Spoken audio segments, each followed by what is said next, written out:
One of the great things about Studio One is the fantastic set of stock plugins you get with it. And I've made a number of videos on this channel to explore those plugins so that you fully understand their capabilities before you go out buying third-party plugins.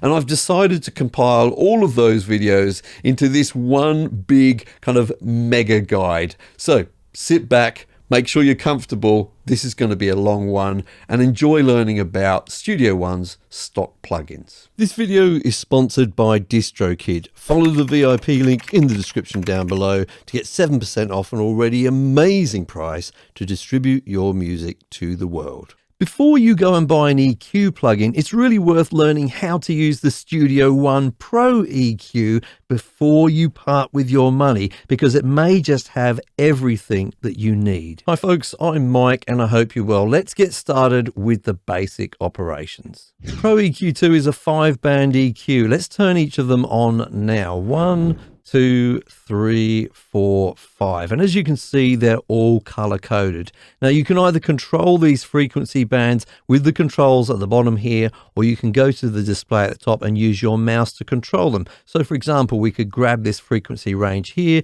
and if we want to boost it, we could move it up here. And if we want to attenuate it or reduce it, we can move it downwards here. Likewise, at the bottom, we could use the gain control to do the same thing, okay?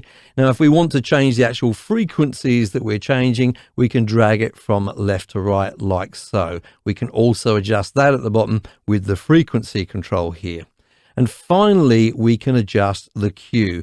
Now, as you look at the curve here, you can see that we're not just adjusting one frequency, but we're also affecting the other frequencies around it. And that's what this curve is showing. That area of influence, if you like, can be changed by adjusting the Q. Now, we can do that with our mouse by using the scroll wheel on our mouse at the top here. So I'm adjusting that Q here, or we can use the Q control down here and make the same adjustments there.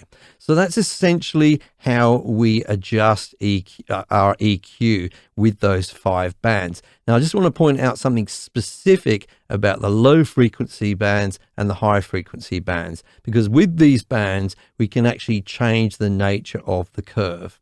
So for example, with this low frequency band, at the moment, it's set to peaking, which is the same as the other frequency bands. But we can also change this to something called a shelf. Now, we can see here that we're actually boosting the frequencies as we move further down here. But the point where we're adjusting, there's not so much of a boost.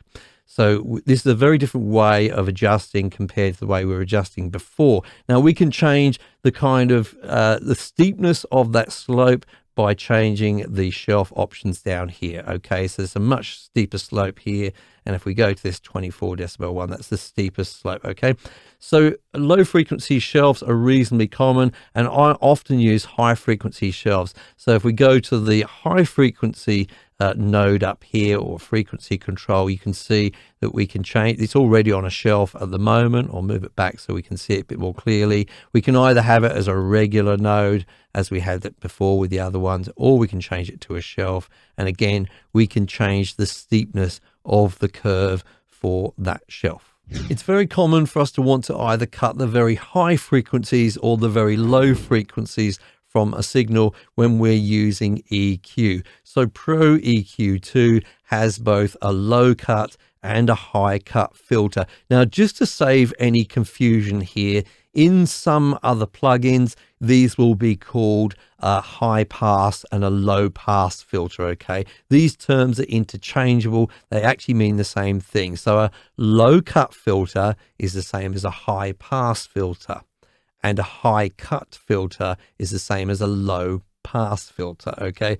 Just in case you were confused about that, they definitely are the same thing. So here in Pro EQ on the right hand side, I'm going to turn on the high cut filter, and you can see we've got a little bit of a curve happening there in the display at the top. Let's just adjust the frequency range for this. I'll move it back. So here it's beginning to cut off at around about 2 kilohertz. You can see the numbers here, and then it's tailing all the way off to nothing there at the edge of our frequency range. Okay, so this is a nice way of gently removing some very high frequencies. We can control how gentle or how aggressive that is with this drop down menu here, where we can change the shape of the slope there. Okay, so very simple to use and often very effective. Likewise, if we want to do a low cut, if we wanted to get rid of some of the muddiness at the bottom of a signal, we can use our low cut filter. Okay, I've turned it on there. You can see the slope has appeared, and just as we did with the high cut filter, we can change how steep that slope is there by adjusting with this drop down menu here. Now, sometimes what happens when we're making EQ adjustments is we have something called phase shifts which occur. I don't want to go into the details of how and why that occurs and what exactly it is at the moment, but I just want you to be aware of it. It can result in some anomalies in the sound. Things can sound a little unnatural, a little weird. Now, that naturally does happen a lot of time with EQs, and what they've done with this EQ with the low cut end of things here is they've given you another filter, right? This is, if we hover over it, you can see it's called the phase linear low cut. Now, if we want to use that one, we don't have quite as many controls over it. Okay, that's because the algorithm's a lot more complex. It's going to use a lot more sort of CPU to do this, but it will help if you're getting phase issues in the low end of the EQ there. So mostly what we're going to talk about now relates to the visual nature of this plugin, and it involves all the controls at the top here. So the first one here, band controls, simply switches off the bottom half of the plugin. Okay, so we'll click that now and you can see all of those bottom controls have disappeared. That's useful in case you don't have much screen real estate and you just want to be able to quickly go in and adjust bands here, for example, like so. You don't feel you need those. That's fine. I'll switch it back on. I like to see them all there.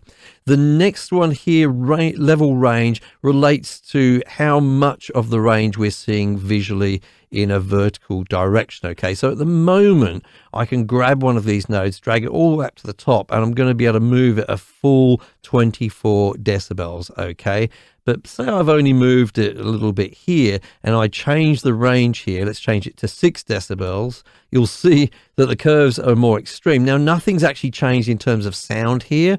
I want to make sure you understand that. Okay, this is just a visual change. So perhaps if you're generally working, say, within a 6 decibel range and you want to have really fine control over what you're doing, that could be a useful control. But for me, I don't generally look for that finer control, so 24 would be fine for me.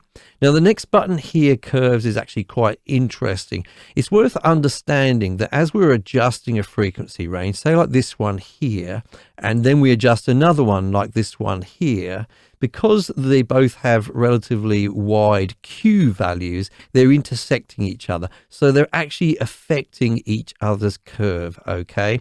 Now that is represented, or the net result, the end result of that is represented by this white line running through here, okay? So that's the end result of those two interacting with each other. You may not want to see that all the time, in which case you can click on the curves button here and you're just going to see the white line, the end result. You can still see the actual curve of a specific frequency when you hover over it and you adjust it, okay? So you can still see what effect your Q value is having there, but you don't need to have that switched on all the time. I don't mind having it switched on, looks fine to me, so I'll just leave that on. The next one changes the nature of the sort of display which is happening in the background here, okay? At the moment, it's set to 12th octave. So each of these bars, which you can see moving up and down here, okay, shows you the frequency gain of that specific frequency, and it relates it here to a note on a piano keyboard, okay? This could probably be useful when you're searching for sort of fundamentals and things like that. I can't say I use it often, but it is there if you want to use it. More commonly, we may use something called the 3rd octave here. So this is where each bar represents a third of an octave in range there, okay? Then we have this FFT curve. I'm not sure what FFT stands for, but essentially you can see the curve which is appearing there. And then finally, we have this waterfall display, which I never ever use, but you may love it. And this is more like a time-based display. So starting at the bottom, we can see the current time. We're seeing the history move up there, and it's just showing the amount of energy, if you like, within that frequency range at that point in time. I like to use this either on the 12th or the 3rd octave, so I'll switch it to 3rd octave at the moment. I'm going to skip this one here. We'll come back to that one in the next section. But finally, I just want to mention, this is not to do with the display, but this high quality button turns oversampling on and off. So oversampling, it really increases the quality of the processing which is happening with plugins, but it does use a lot more processing power. So if you've got limited resources, you're running out of processing power, etc., then you may want to switch that off. I think most of the time for most modern computers, you're fine to have that switched on all the time. Often with different instruments in our recordings, they can occupy similar frequency ranges. And when that happens, something called masking can occur. It's essentially where one instrument effectively cancels out the other and you don't get really separation in the mix. So often we're using EQs to create that separation by carving out particular frequency ranges for particular instruments. But in order to do that effectively, it's handy to know what's going on with the other instrument. Now, I have the EQ applied to an acoustic guitar at the moment, but I want to see how it's interacting with the bass guitar, because I know that some of those low frequencies are going to be shared between the two instruments. So at the top of the Pro EQ here, I'm going to go up to where it says sidechain, and on that little control next to it, I'm just going to click on that to choose a source. I'll click on that. It shows all of the other tracks in my particular song, and I'm going to choose bass here, the bass guitar. So I'll click on that, and immediately you see that the display changes. We've gone to an FFT curve. The blue line is representing the acoustic guitar, and the purple line is representing the bass guitar, okay? Now, we can see that there's a reasonable amount of crossover here in that low end. I probably don't need all of that low end in the acoustic guitar. Now, it is helpful if we can kind of have this freeze, if you like. So what I'm going to do is go up to this control up here, which is to have it hold on the peaks. Okay, so I'll switch that on. We'll let it play for a little while. It's doing a peak hold there, and I can kind of see where it's been, if you like. So there's definitely a big crossover here, particularly below around about 250 hertz or so. Now, I would never do this entirely visually like this. I would do it with sound. This is just for demonstration purposes. But this may help me to decide that I should do a low cut for this guitar. Okay, so I may switch on the low cut control and start to adjust this, and probably adjust the slope here to really get rid of these frequencies, which are probably not necessary at this point in the song for the acoustic guitar. And this is going to help the bass to shine, and it's just going to get rid of all the muddiness that may be down there. One of the great things about using a lot of the stock plugins which come with Studio One is we can get quick access to them without having to open the whole plugin. So I've got the Pro EQ plugin, as you can see here, applied to my guitar. I'm actually just going to close the display here, and we'll go over to the acoustic guitar track that it's applied to at the bottom here. You can see the Pro EQ plugin there. If we go down to if we go to the little arrow there and click on it, we can then go and click on expand, and you can see that we have a little display there of our current EQ curve. And the great news is you can actually go in right here and make some adjustments. Probably not fine adjustments, but if you just want to do something really quickly there, it's really handy to have that available. And you've got those, you can adjust things like the Q, for example, but with the mouse here, just by using the scroll wheel on your mouse and drag these things around, etc. Add new nodes in there, all of that kind of good stuff. So handy to know and very useful. Here in Studio One 6, I've got the new Pro EQ3 stock plugin applied to this acoustic guitar part. Now, this guitar part has some specific problems which dynamic EQs are really good at solving. Let me explain. You can actually see above the performance, I've got a couple of markers. One here says light playing, and later on I've indicated heavy playing. Let's just have a listen to the difference between the two, starting off with the light playing.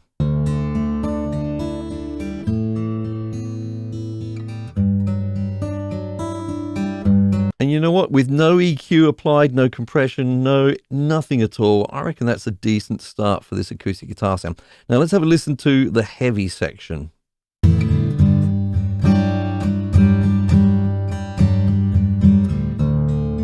Now, apart from it getting louder, one of the other things that's happening is in the lower end of this performance, it's getting pretty boomy. Have a listen again.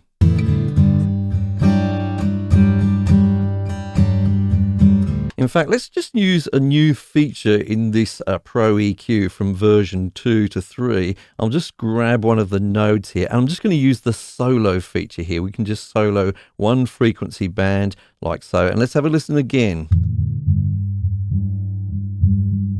We can sweep it around, yep. And that's where all that boominess is there, right? Okay, so we want to reduce that. It doesn't sound all that great. So we're going to grab that node and just roughly just reduce it like so. Have a listen.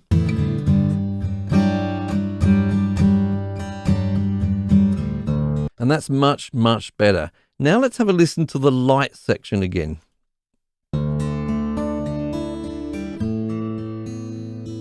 Uh-oh, suddenly that sounds really thin, okay? Now this is the problem with performances like this. They're very dynamic and you have different EQ needs in one section of the song compared to the other. And that's what we're going to solve using the new dynamic EQ features of Pro EQ 3. Hi folks, I'm Mike. And I hope you will. Now, before we move on to that solution, I just want to encourage you to stick around to the end of this video where we're going to be discussing sidechain dynamic EQ. Now, that may sound super complex, but it's really quite elegant and simple in Studio One 6. Very useful to know as well. Now let's get to that solution for the acoustic guitar. So now that we've identified the frequencies which are causing an issue, I actually want to restore this kind of back to its default value, roughly that is, because in this section where I've got the light playing, I really don't want any EQ to be applied at all.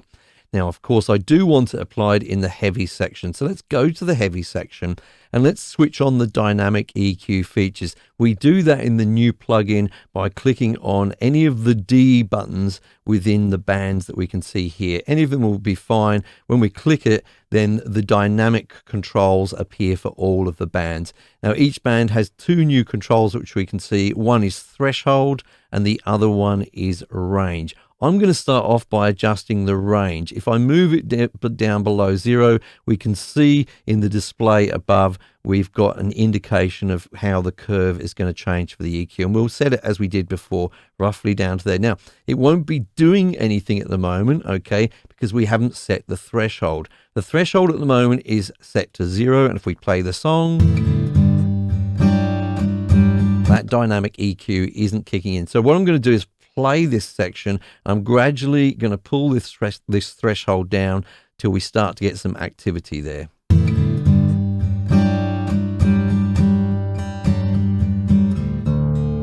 And you can see that white line sort of bobbing up and down there as it implements that EQ curve. Have a look again.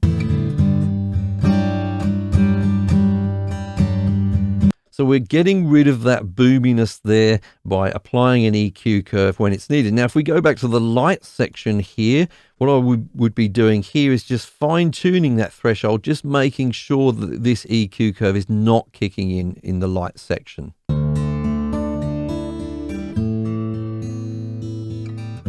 In fact, it's pretty much where I need it. You can see a little bit of movement there, but nothing that you would be aware of in terms of what you can hear. So we've really solved our problem, because in the light section, we still have the warmth that we get from those low frequencies. But in the heavier section, we're controlling some of that boominess.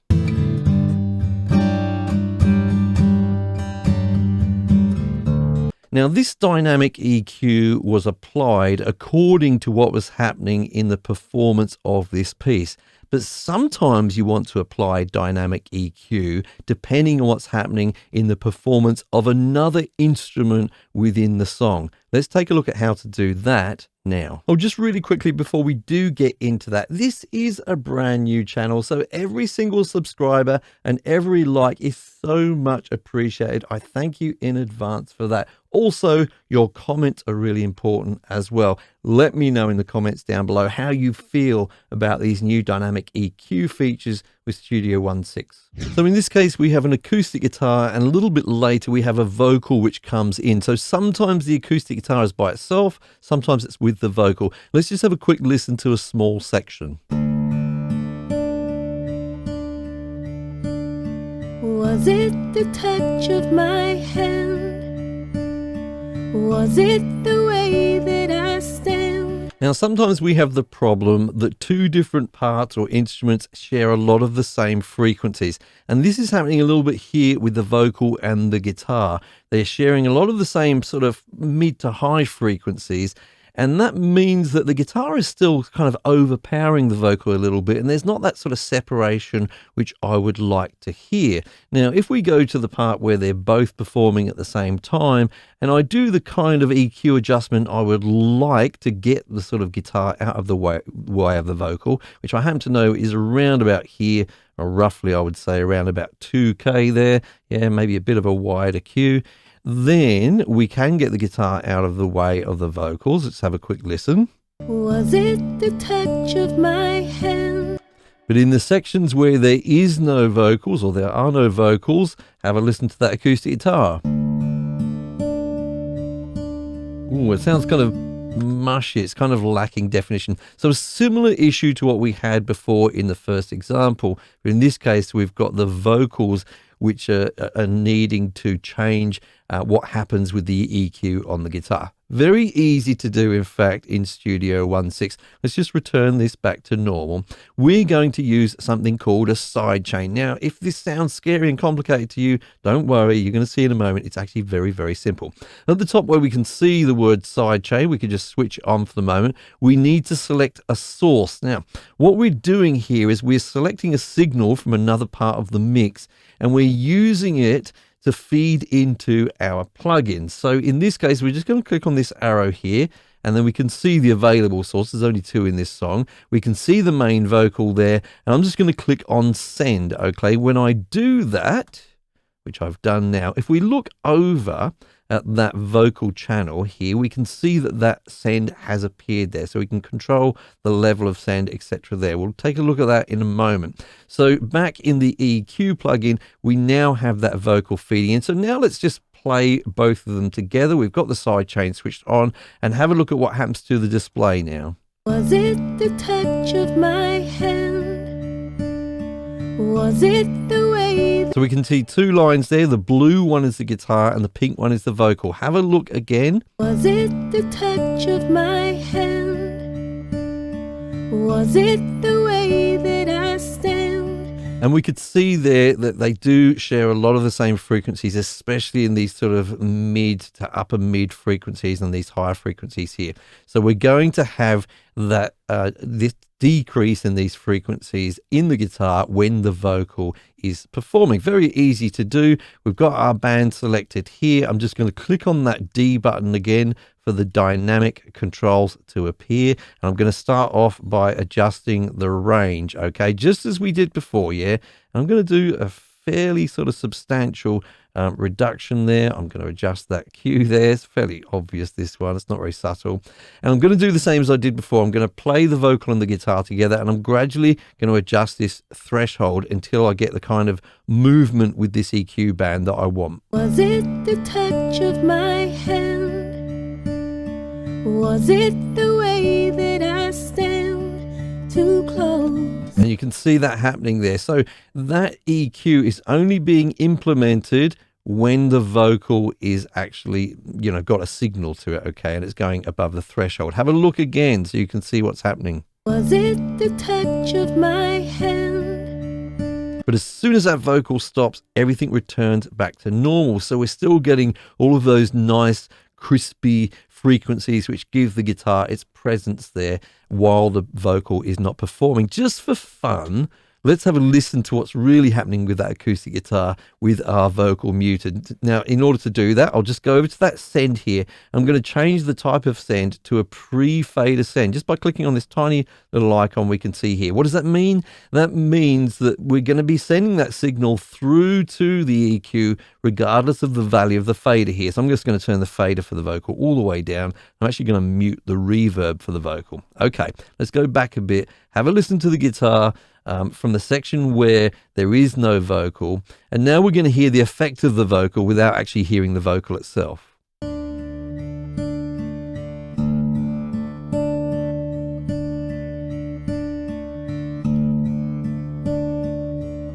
So you can really hear that guitar being suppressed there in those frequencies. You are not really aware of that when it's in the mix, which is where the beauty of it lies. So we can push that fader back up, have that vocal back in there, have another listen.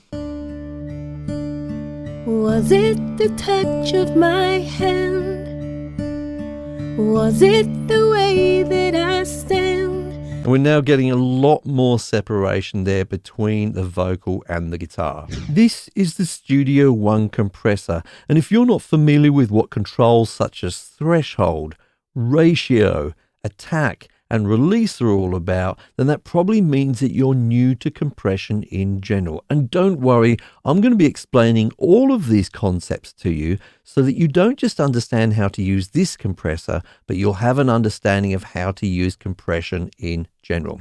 Now, if you're here for more advanced features such as side chaining or features which are specific to this particular compressor, then I highly recommend that you make use of the chapters feature so that you can skip to the most relevant information for you. Hi folks, I'm Mike and I hope you're well. The main thing to understand about a compressor is what it actually does. Compressors control volume, or how loud something is. Now, some compressors may add color, such as saturation, but that's not their primary goal. The Studio One compressor focuses on this primary goal. Now, I like to think of the main controls of a compressor as answers to questions. Yes, you want to turn the volume down, but how much do you want to turn it down by? And how quickly do you want to turn it down? And when do you want to return it back to normal again? And perhaps the most important question, when do you want to turn it down? The question of when to turn the signal down is answered with the threshold control. And you can see as I move the threshold control here that the values are changing just below it in decibels, okay? So we set a value in decibels with the threshold control. So if I set it to roughly minus 20 decibels as it is at the moment, we are saying when the signal goes over minus 20 decibels, then start to reduce the signal, okay? Now, as well as seeing that value here, as I move this control, you can also see this dot in the middle of this display here moving up and down, yeah? That's also indicating the level of the threshold. So I'll set it to around about minus 20 here. And now I'm going to play a bass guitar through it. Now, as I play this bass guitar, you're going to see another smaller dot appear on this line, yeah? And that's going to show the current level. And we will see when that dot goes over the threshold. Let's try that now.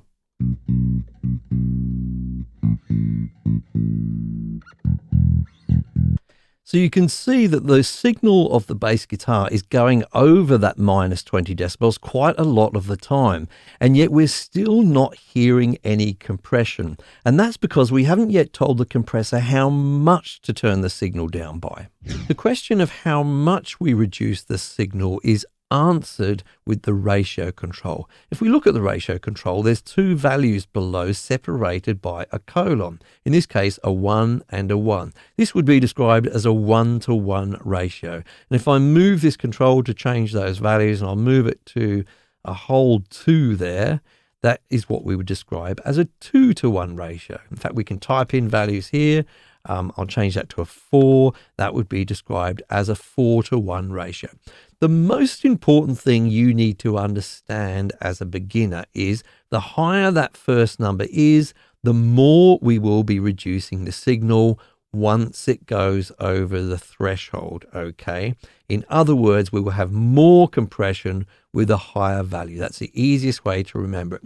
Now, rather than me go into exactly how the new value is calculated, I want to actually use the display here in the middle as a bit of a tool for that. Okay, you can see we've got this line goes up here. This is all before we hit the threshold, which is here. So there'll be no change in the signal. Once we go over the threshold, this new line indicates where the level will be. How do we understand that? Well, we need to understand that at the bottom here is the scale in decibels, which is indicating the input signal, okay? And then on the side here, the vertical scale here is output signal. So if we take a value like -12 as input here, yeah, and then we intersect it with our line here, yeah, and then follow that across, we can see that with this particular ratio, we'll end up with an output of -18. So we've gone from -12 to -18. That's using that 20:1 ratio, okay? So the other control here, which is really tied in with ratio, is the knee control. Now, I sort of regard this as a more advanced control in that you can probably quite happily learn about compression without needing to worry about this too much. But it is tied in with ratio, so we'll explain it while we're here. At the moment, what's happening is as soon as that signal goes up to the threshold and goes above it, immediately we apply a 20:1 ratio. However, if we now change the knee value and take a look at that line, you'll see this curve appears here. So what happens here is we get a gradual increase in the ratio as the signal gets higher. So it's not an abrupt change, okay? So we can have a very gradual one like this, yeah? That's a very, very soft knee, we would say. Now, the idea of this control is just to help to make it all sound a little bit more natural. Now, probably a lot of people who aren't listening very carefully may not notice this sudden change, but depending on your other settings, you may notice it. So if that's happening, one of the things you can do is just increase that knee. Yeah? And I would encourage you to use your ears to do that rather than look for some sort of specific setting. Now, there are other controls which affect how this signal behaves when it reaches the threshold. Talk about those now. The question of how quickly we should turn down the signal is answered with the attack control. And as I move the attack control here, you can see the setting is measured in milliseconds, with the lowest setting being 0.1 milliseconds and the highest being 400 milliseconds. This is like saying, hey, once the signal goes over the threshold, wait for 400 milliseconds before we turn the signal down. This is important because it means in this case that initially the signal will come through at full strength. It will go over the threshold and it won't be reduced at all. There'll be a delay and then it will be reduced. We'll get back to that in a moment. But I first quickly want to explain that on some other compressors, this control will work in reverse. So the slowest attack will be over here on the left and the fastest attack will be over here on the right. So just be mindful of that if you're using other compressors. Now let's take a look at this waveform here. This is a snare drum waveform. You can see it starts off at 0 and it very quickly goes up to its loudest peak here, yeah? And then it gradually decays away. That's the ring of the snare there, and that initial peak is the hit of the snare. That initial impact is called the transient. Now with a snare drum, it's fairly quick. With some other instruments and sounds, it could be much slower than that. This is primarily what we're concerned with, this transient, when we're using the attack control. How much of this transient do we want to come through at full strength before we reduce the signal? So we may want to keep this to keep the initial impact and then squash the rest of the signal after that. Or we may want to just get rid of that transient, in which case we'd use a very quick attack. Now, our next question after this would be, well, how quickly do we want to turn the signal back to normal? And that is answered with the release control. The question of how quickly we should return the signal back to normal is answered with the release control, with the lowest setting being 1 millisecond and the highest being 2 seconds. This is like saying, hey, once the signal falls below the threshold again, wait for 2 seconds before we return the signal back to normal. That's quite a long release time. So why would you be doing this? Well, if you think about the previous example with the snare drum, for example, let's say you want to make sure that you kill the transient, that initial impact of the snare. You want to make sure you get rid of that, in which case you would set the attack down really low, really quick attack, in other words, so that we clamp down on that transient. But let's say you want to make sure that you still hear the ring of that snare, yeah? Well, you want to make sure you release the compressor in time to hear that ring of the snare at full volume. So you'd also want a fairly quick release time as well. These are the questions you want to ask yourself before you set attack and release. How do I want it to change the sound? What do I want it to do to the transient? What do I want it to do with the decay of the sound as well? Now, another thing we need to think about in terms of the release time is how our underlying music is behaving. Let's take a look at this bass guitar part here, which I was using earlier on with this compressor. We can see that some of these notes are quite close together, yeah?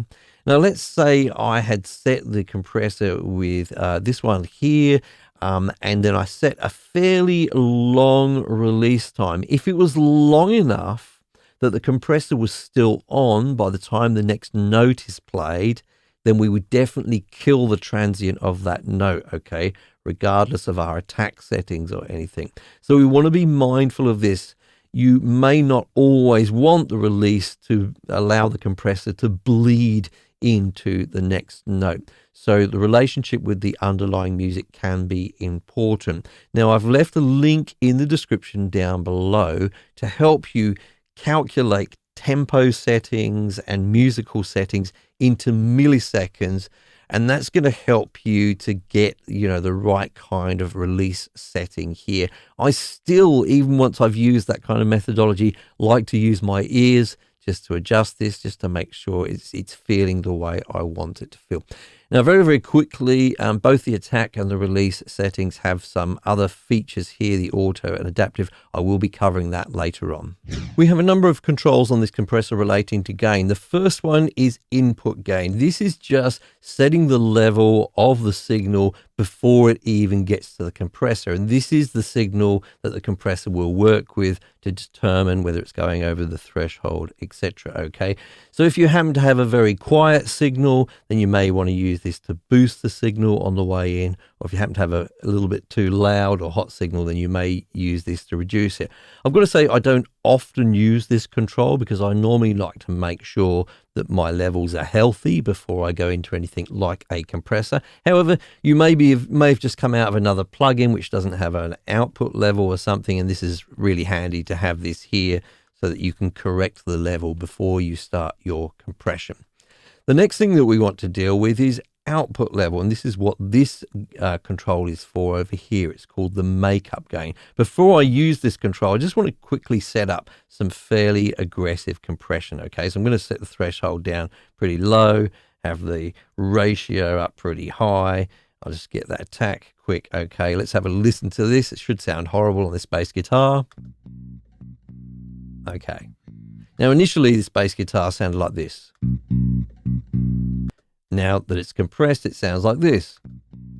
You can hear quite a lot of volume reduction, can't you? You're almost I'm using an extreme example here, but you are almost always going to get volume reduction, of course, with your compressor if it's going above the threshold.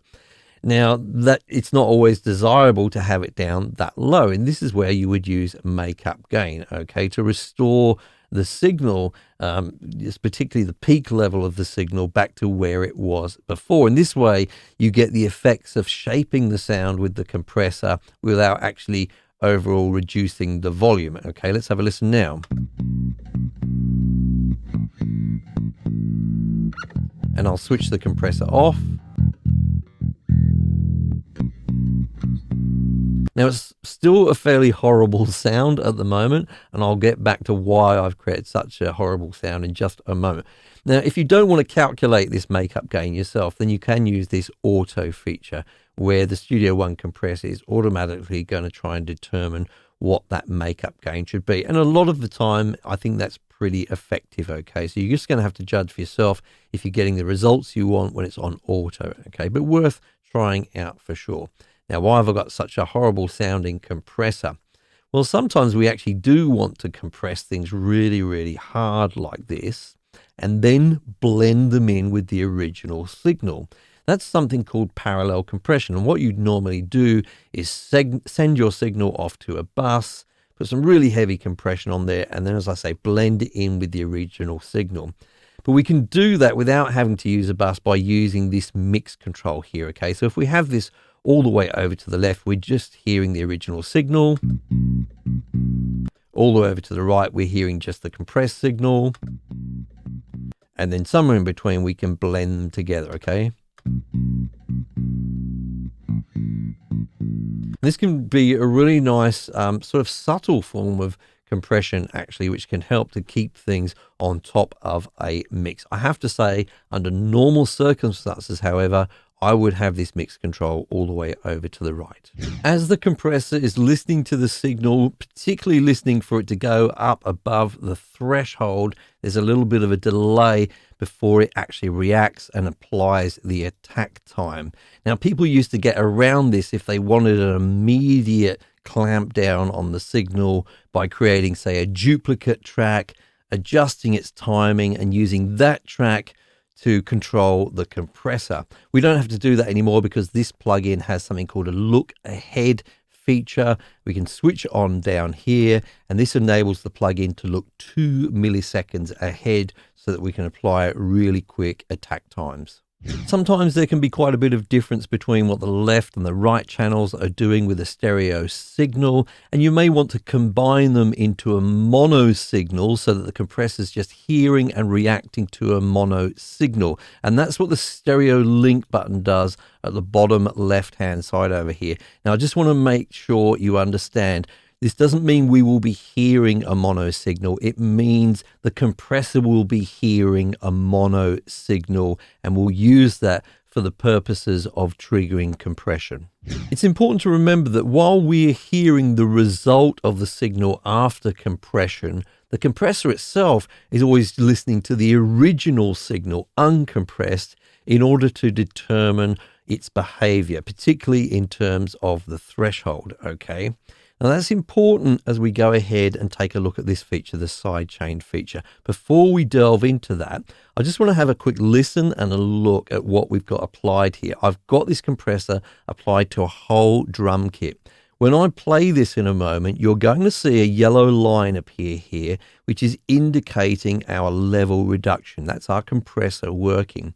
Now, I want you to pay particular attention to how that yellow line is responding in time with the kick drum, okay?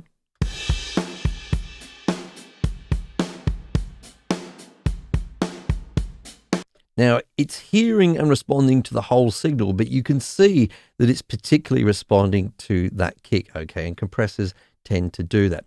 Now, you may not want that to happen, okay? You may feel that that kick drum is triggering the compressor too often, okay? And we can filter that out using the filter features here with the internal sidechains. The internal sidechain, because the material that the compressor is listening to is that original material, the drum kit in this case. So what we can do is switch on the filter feature here. So I'll click on the filter button here. And what I'm going to do is play the drums again, but I'm going to gradually push up this control, the low cut control. This will cut the low frequencies, and we can gradually eliminate the effect of that kick drum on the signal. Let's do it.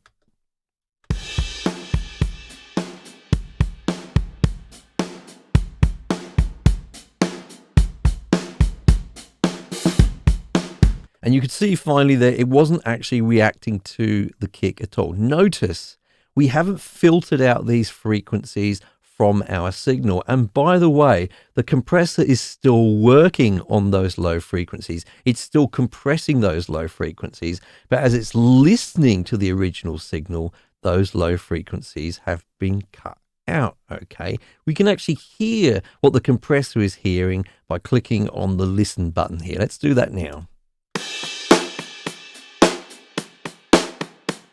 And you can hear there the compressor's not hearing the low frequencies of the kick there. So it's not responding and applying the compression in relationship to those frequencies. Now, This can be quite handy, this listen feature, if you really want to hone in on particular frequencies. We can use both a low cut and a high cut. So for example, I could try and find the snare drum alone, or roughly the snare frequencies. Let's do that now.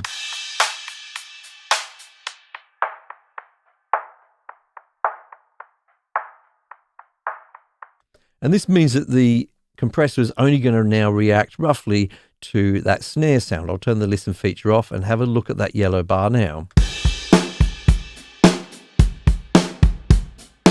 Now it's only coming in a little bit there, so you can just about see that it is responding to the snare there. Now let's have a listen again to that snare.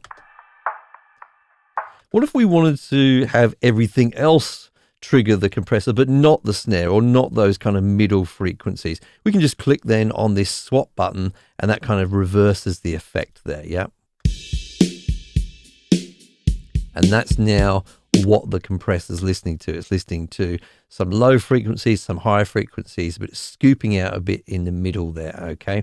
So this is a great way of making sure that particular frequency ranges are not affecting the compressor too much. I mentioned earlier that the compressor is always listening to the original material in order to determine when we're above or below the threshold. Normally that original material is the same as the material that we're actually compressing. However, we can get the compressor to listen to some other material and use that as a trigger for compression on our current material. This is called external sidechain compression. And the most classic example of this is what I'm about to show you now. And that's where we have a bass guitar with a compressor on it, like we do here, but we want to use the signal from the kick drum to trigger this compressor and momentarily lower the level of the bass guitar when the kick drum is playing. That enables the kick drum to kind of punch through the mix. Okay, now I've got this project set up here. You can see I've got my bass guitar here in blue, and then all of these purple channels are drums, and I have my kick drum right here. Let's just have a quick listen so we know what we're dealing with.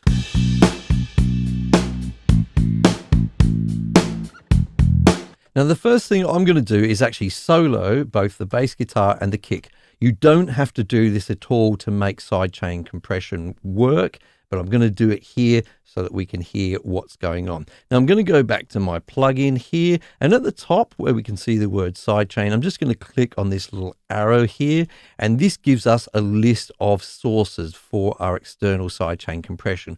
Like I said, we want the kick to trigger our bass, so we're going to go to where it says kick and then just click on send. Now a little icon has appeared here. This is our pre-post fader toggle. Now what I don't want to happen is for the signal level to change if I adjust the fader on my kick here. So I'm just going to click this so it's a pre-fader send. It's not going to be affected by the fader whatsoever. Okay, now if we go back out to our project, you can actually see that that send has appeared here. I didn't have to create it here in the console. But the one thing we can do from here is actually adjust the level if we want to. So that's already set up. Let's go back to our compressor and play our track.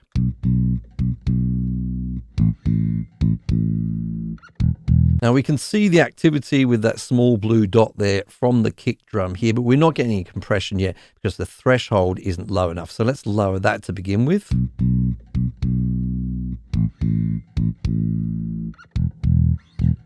Okay, we're getting a little bit of compression, but in this case, I don't think the attack is quite quick enough.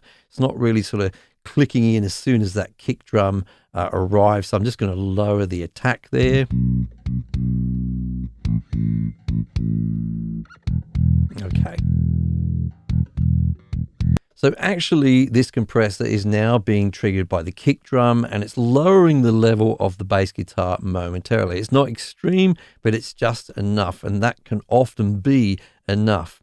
Now we can actually still use these filters down here as we did with the internal sidechain. So if I click on the filter button here, we can actually filter out certain frequencies in terms of what the compressor is listening to. And remember, it's listening to the kick, okay? And in fact, if we click on the listen button and play this now, we can hear that kick, and now we can filter it as well.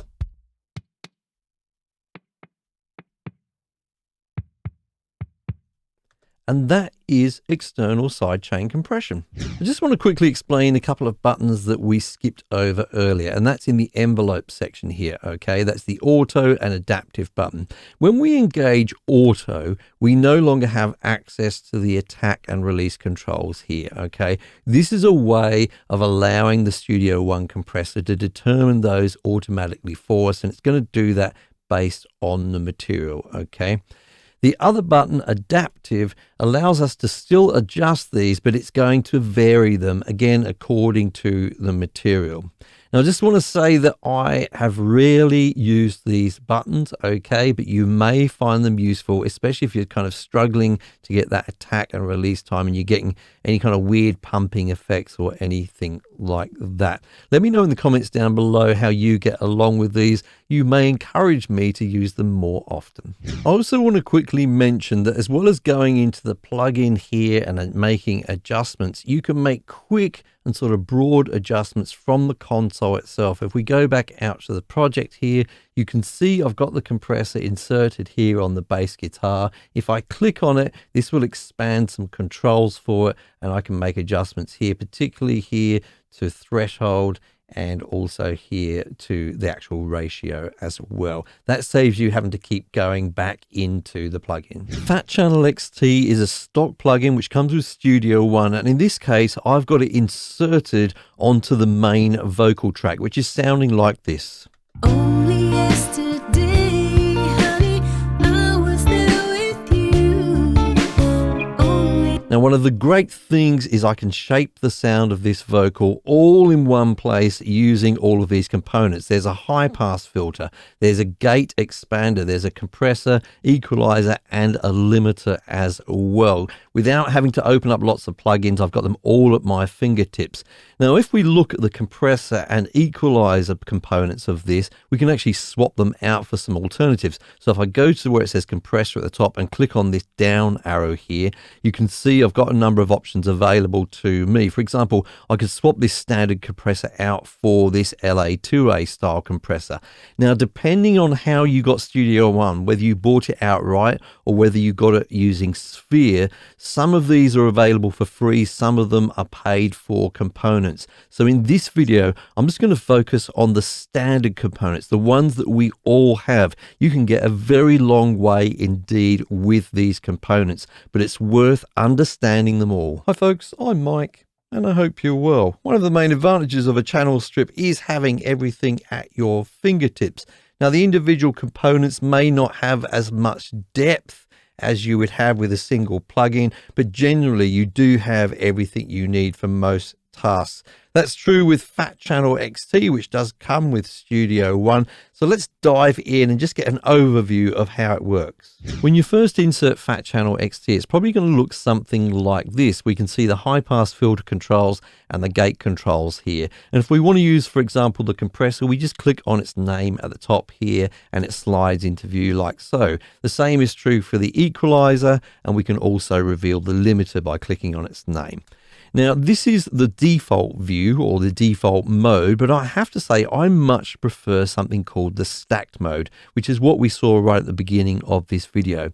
We can change to stacked mode by clicking on this icon here, and then we can see all of the components at the same time. I much prefer this in terms of workflow when I'm using any kind of channel strip, because it means that I've got all of the controls available to me at my fingertips, so to speak, and they're sort of interactive with each other. So I find that very, very handy. So that's the main thing I want to point out. Now, for the purposes of this video, however, I will be using the non-stacked view, and that's because it's just much easier to zoom in and for you to see what I'm doing with each individual component. But do bear in mind, I would recommend this stacked mode. Now, while I'm in stacked mode here, I just want to point out a couple of things. First of all, this high pass filter control that we see right at the beginning here, its changes are reflected in the EQ at the bottom. If you look while I'm turning this dial, you can see that that's being reflected in the EQ unit at the bottom. However, for it to be effective, to actually engage the high pass filter, we don't actually have to have this equalizer switched on at all, okay? So if I put this all the way down to 0, I'm going to play the vocal and push the high pass filter up, and you'll start to hear a difference as those low frequencies get removed. Only yesterday, honey, I was there with you. Only yesterday. And as I say, you can hear that even though the equalizer is not switched on. Why is it all the way up there? Well, I think it's there because it's so common for many of us to do a high pass or a low cut with our mixers at the beginning of our signal chains for many tracks that we would be working on. So I think that's why they've put it right at the top there. Not everyone does that, but for me personally, I often or almost always do a high pass on most of my tracks. So handy to have that there. Now, one other thing I want to point out about these components is we can click on this button here, this sort of double arrow button, to swap the order of the compressor and the equalizer. So I click on that, and now the equalizer is first, compressor second. Now, there's some debate as to which is the best way to go. Should you have your equalizer before the compressor or vice versa? My answer is it depends. Depends on the results you're getting and the results you want. For me personally, more often than not, I do have an EQ before a compressor, but many people don't do that. So it's handy that we can actually swap it there. And finally, before we go on to our first main unit, I just want to point out that there is a sidechain option with this plugin, and I will be covering that at the end of this video. So if you already know what all of these do and you just want to know how the sidechain works, I definitely recommend using the chapter feature here on YouTube, and you can skip forward to where I explain how the sidechain works. So this time I've got Fat Channel XT inserted on a snare drum track, and I just want to quickly apologize in advance because this snare is going to get pretty monotonous to listen to as I demonstrate the gate expander. However, it is really useful material to demonstrate this because with this snare, we've got some really loud hits and we've got some much quieter ones. So with this all switched off, let's just have a listen to the original material.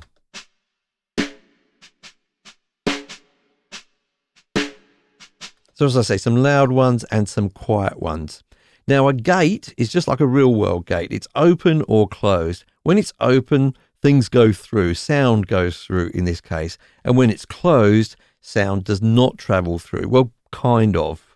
Let's just use that as a basic principle, but there's some variations to that which we'll look at later. But essentially, we need to first decide at what level is the gate closed, and what level in terms of decibels, okay? And we do that with the threshold control. So we can move that up and down and set that level. So let's just move that threshold control up as we listen to this snare and wait for the point where we pretty much get rid of those quieter hits.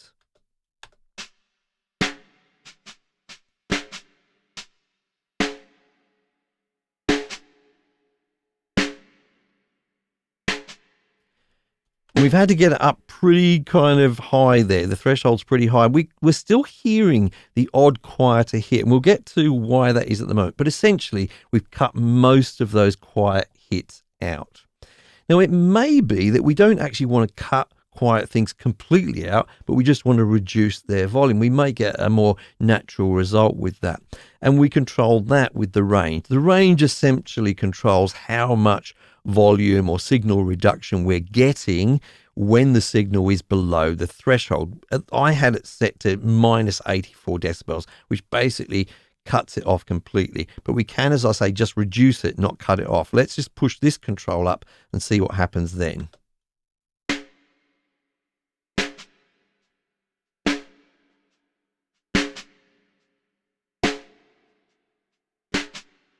Now you can hear there that most of those quiet hits are really quiet, but we're still getting the odd one, aren't we, which is a bit louder. Let's push that range down again. Now the reason that we're still hearing the odd quieter one, even though we've got the threshold up so high, is because of timing. Our two timing controls are attack and release. And they essentially, with attack, for example, control the rate at which the gate opens, and with release, the rate at which it closes. What's happening is that those quieter hits which are coming just after a loud hit are still heard because the gate's still open, because the release time is too long. So if I change that, I should start to be able to get rid of all of the quieter ones now. Let's try that.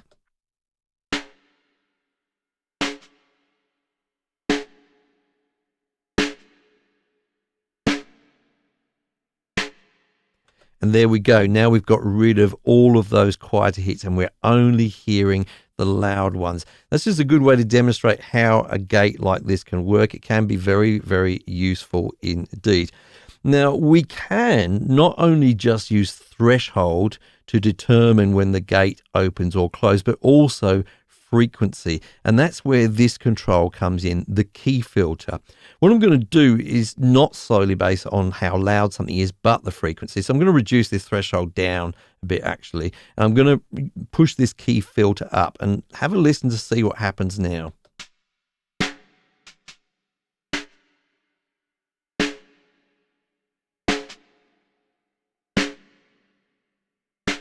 In this case, at 800 hertz, I'm pretty much getting rid of most of those quieter ones. It's using the threshold still, but it's also using this frequency. And that can just be a different way of doing things. It's just going to depend on your material as to whether you use this or not. If you want to hear what the gate is hearing when you're using this control, then just flick on the key listen switch. Okay, we'll do that now, and I'll just move this around and you'll hear what the gate is hearing in order to determine whether it opens or closes.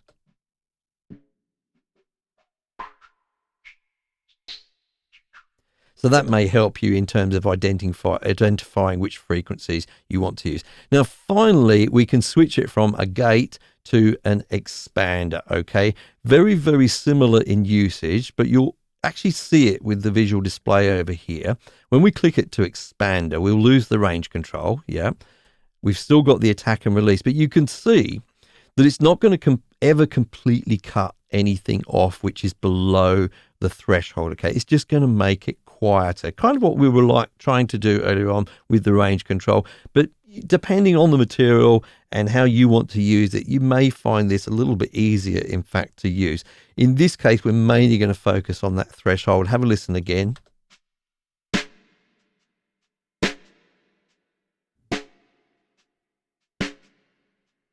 So again, you know, it's often said that an expander is like the opposite of a compressor. A compressor compresses, or in other words, reduces dynamic range, whereas an expander expands dynamic range. It's another way to think about it. But in this case, in a more practical way, what we can hear is we can still hear the quieter material, but it's much quieter than it was originally.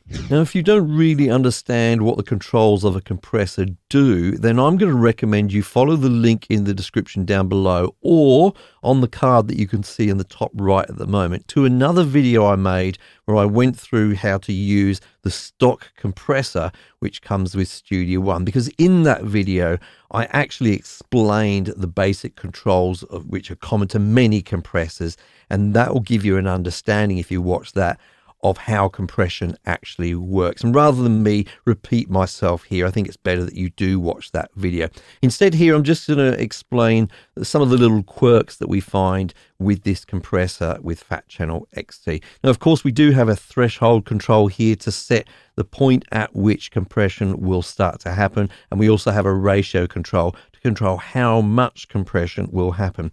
Now, with both of these controls, we can actually change the values over here on the right hand side with the interactive graph as well. So to change the threshold, we can just grab this middle dot, and to change the ratio, we can just go over to the right hand side and move that dot up and down to change the ratio. Now, of course, we also have an attack and release controls over here in the middle, and we also have a key filter. Now, this changes the frequency range that the compressor is listening to. I want to stress here that it doesn't actually change the sound in terms of frequencies. We're not filtering out frequencies for the final result, but in terms of what the compressor is hearing, we are filtering them out. That makes the compressor only react to that range of frequencies. Now, in order to be helpful and hear what frequencies the compressor is hearing, we do have this key listen switch here, okay? So if we switch that on, play the track, and have a listen to see what happens. When it's all the way down, by the way, it's completely off. So only once I start moving it, you'll hear a change.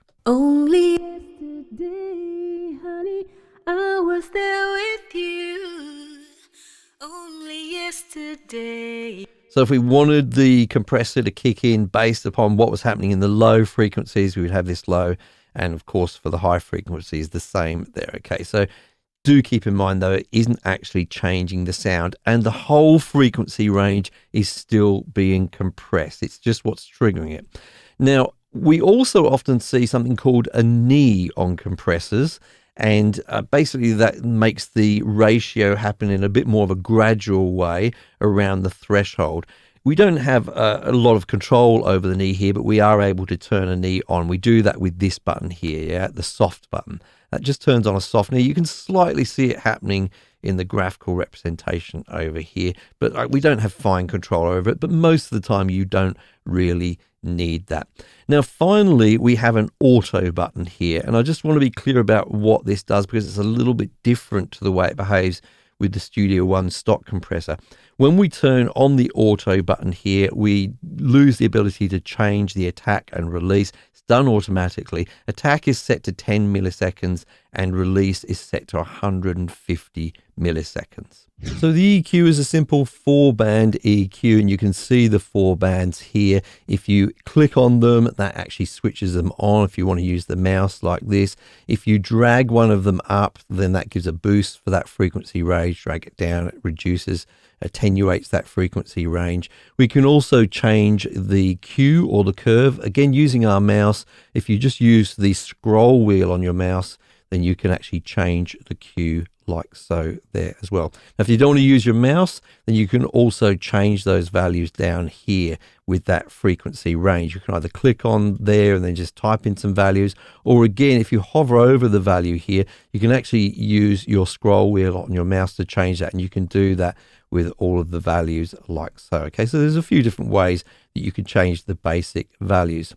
Now, the lowest one and the highest one, just like all of the bands here, start off by having a regular kind of a bell curve like so, but we can change them to a shelf. So again, if I look at the top one here, I'll move it up. It's currently a bell curve. I'll click on this button to the side, and then that turns that into a shelf, and you can see how its behavior has changed there.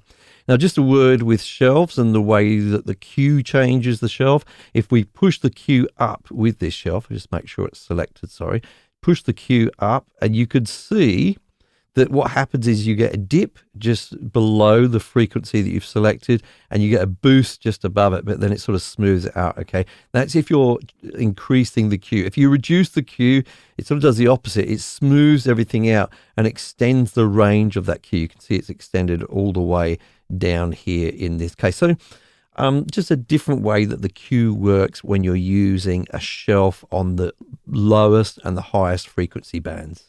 So as we can see, the limiter is a very simple control. We can switch it on here, and then we just have a control over the threshold essentially. If you don't really know what a limiter is, then probably the best way to understand it is to understand compression, and then you'll just understand that a limiter is an extremely aggressive compressor with a very, very high, if not what's sometimes described as an infinite ratio. In other words, anything that goes above a certain threshold, it's just going to keep it at that level. It's not going to allow it to go above that. So essentially here with the limiter, you just set the threshold with this control here. I have a bass guitar and some drums on my track, and in this case I've got Fat Channel XT applied to the bass guitar. Okay, and as you can see, I've set up some very basic compressor settings here. Let's just have a quick listen and have a look, and you'll see that the bass is being compressed a bit.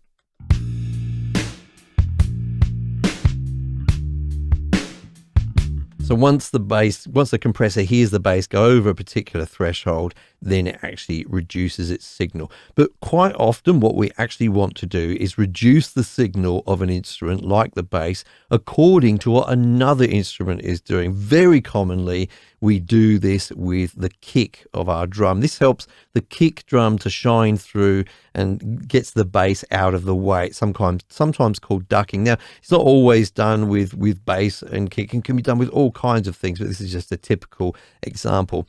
So in this case, what we want the compressor to do is listen to the kick drum, okay, and listen for when that goes over a certain threshold, but reduce the level of the bass guitar. It's really easy to do. We go up to the top of Fat Channel XT. You can see where it says sidechain. You click on the little arrow here.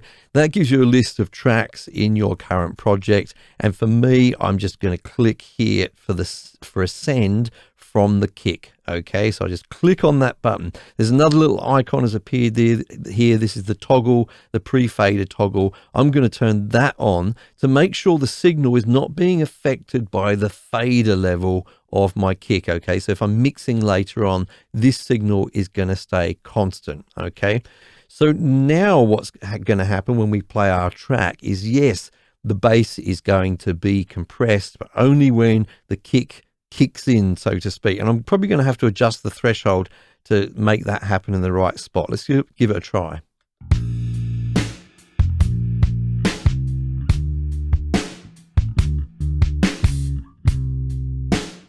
And you can see there what's happening. Now, if you're not quite sure what the compressor is hearing, or you want to make sure of what the compressor is hearing, then you can use the key listen feature. If I switch that on, then what we're going to hear is just the kick drum itself. So now that we know what the compressor is actually listening to, we can also use that key filter control over here, which we used earlier. Have a listen to that.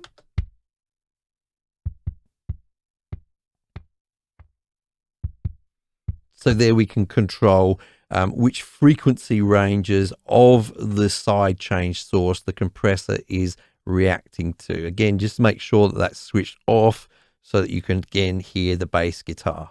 I've created a really crude example here of a fairly common problem. We've got a recording of an acoustic guitar, and just by looking at it, you may already have spotted what the problem is. I'm strumming away here at a fairly consistent volume, and then all of a sudden, out of the blue, there's one really loud strum before it goes more or less back to normal. Now, just by looking at this, we only get a part of the picture. We really need to listen to this to ascertain what the problem really is. Now, before we do that, I've put in a couple of helpful markers here to give you some clues. At the top here, you can see the first marker says G loud, and then further on, this one says G quiet. Have a listen and see if you can spot what the real issue is.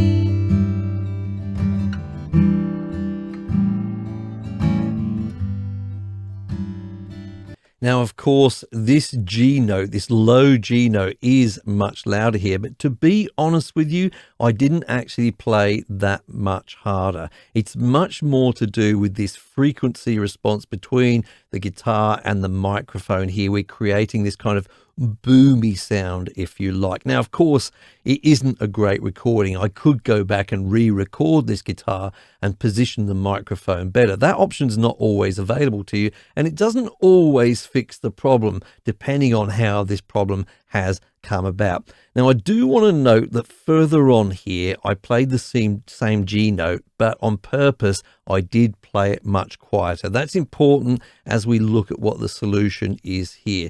Now, you may reach for a compressor to fix this problem, yeah? A compressor is really useful for picking up things which are too loud, capturing them and just making sure they're quieter momentarily. And you may grab the stock compressor which comes with Studio One Professional. I've already made a video about this. It's an awesome plugin, but I don't think it's right for this particular situation, because this is what they call a broadband compressor, meaning regardless of which frequencies have actually triggered the compressor and have gone over the threshold, when it actually compresses the signal, it's going to do it across the whole frequency range. Okay, so that means that even those nice sparkly parts of the guitar, or even the middle information, which is so important, is going to be reduced in volume, even though it's just really that G note which is the problem. So I don't think that this stock compressor is the solution for us here.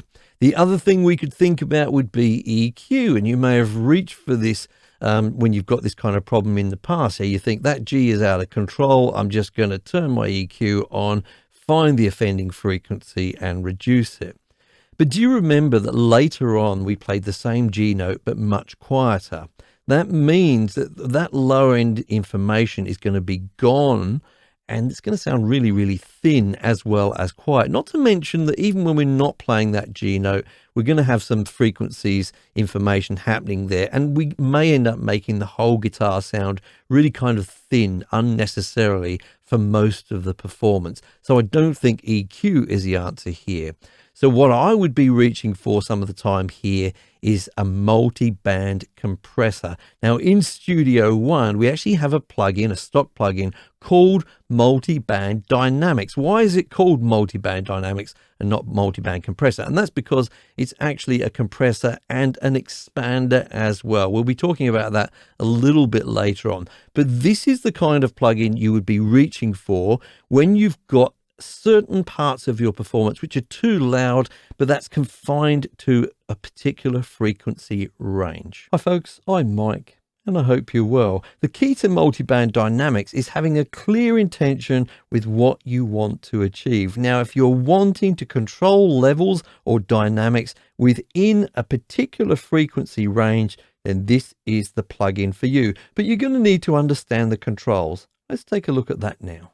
I just want to quickly mention that if you don't understand the basic controls of a compressor, things like threshold, ratio, attack, and release, then I highly recommend that you watch my video about the Studio One compressor first before you come back to this. It's really important that you do understand broadband or basic compression before you try and figure out multi-band compression. There's a link on the screen now for that tutorial and also a link in the description down below. So I will not be fully explaining all of those particular controls in this video, but I will be explaining the things which are really specific to this plugin. Now, the first thing about this plugin is we are able to compress across a maximum of 5 different bands. We can see them here, 1, 2, 3, 4, 5. What does that mean? That means that we can treat these frequency areas completely separate from each other, like 5 different compressors.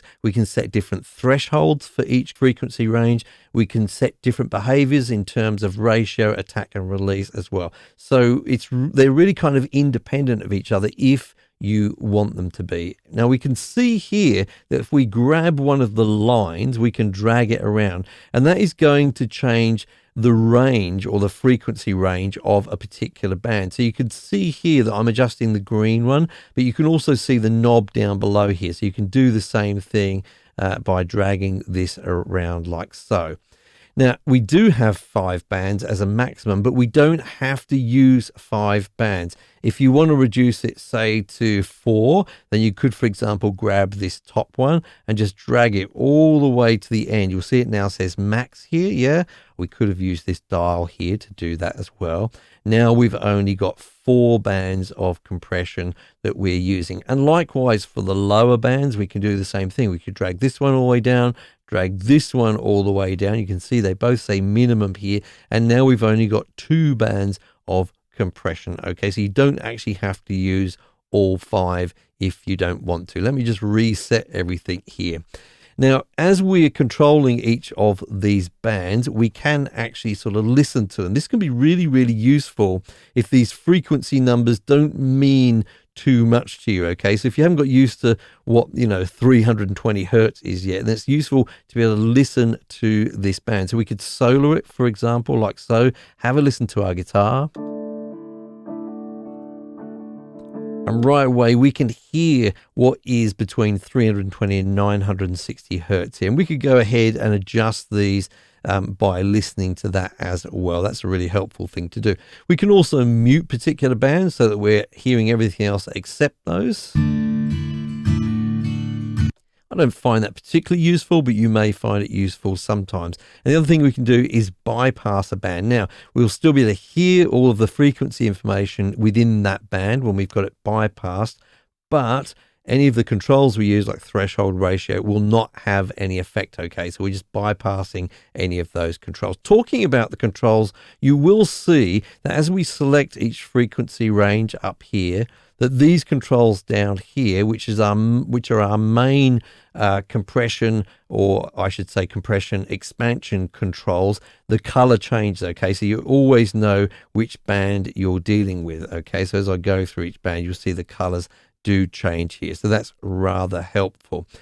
And then we have some global controls over here, which we'll look at later. So that's the sort of basic overview of how things work here. Let's get a little bit more specific now about some of these controls.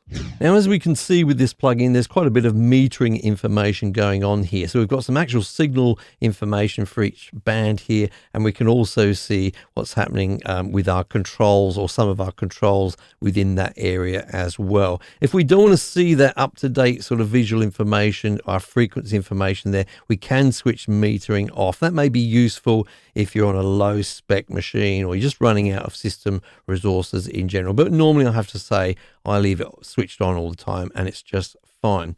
Over on the left hand side, we have a couple of controls here over the range that we're seeing in terms of decibels here. Okay, so this can be useful if you've got a really wide dynamic range in your piece of music and you need to see a bit more information, or you need to have a bit more control over it in that way. So we can change values here to have a really big dynamic range if we wish to, and you can see that that has changed there. And that's basically the main visual changes that we can make with this plugin.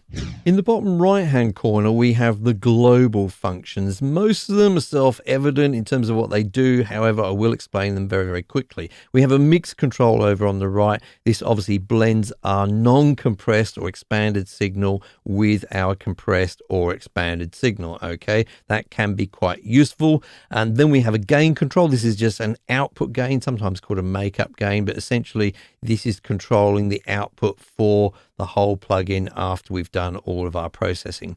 Then we have a knee control. Now, I'm not going to explain what a knee is, because if you don't understand what it is, you should definitely go back and watch my compression video, which I talked about earlier. There's a link for that in the description. But what I will say about this knee control is it changes the knee for all of the bands. So in other words, you can't have a soft knee on one band and a hard knee on the other. Okay, we have a global setting for how hard or soft the knee is with our compression or expansion. We then have a control here, which is for auto speed. So when this is engaged, as it is at the moment, then the attack and release times are set automatically and dynamically. If we disengage it, we can set our attack and release times individually for every single band. Okay, what we can't do is have auto speed switched on for one band and then have another band be manual. Okay, it's one or the other. So it's important to understand that, and that's why that's there as a global control. Now we get to the nitty gritty, the actual dynamics controls. Some of these controls I'm not going to explain the meaning of.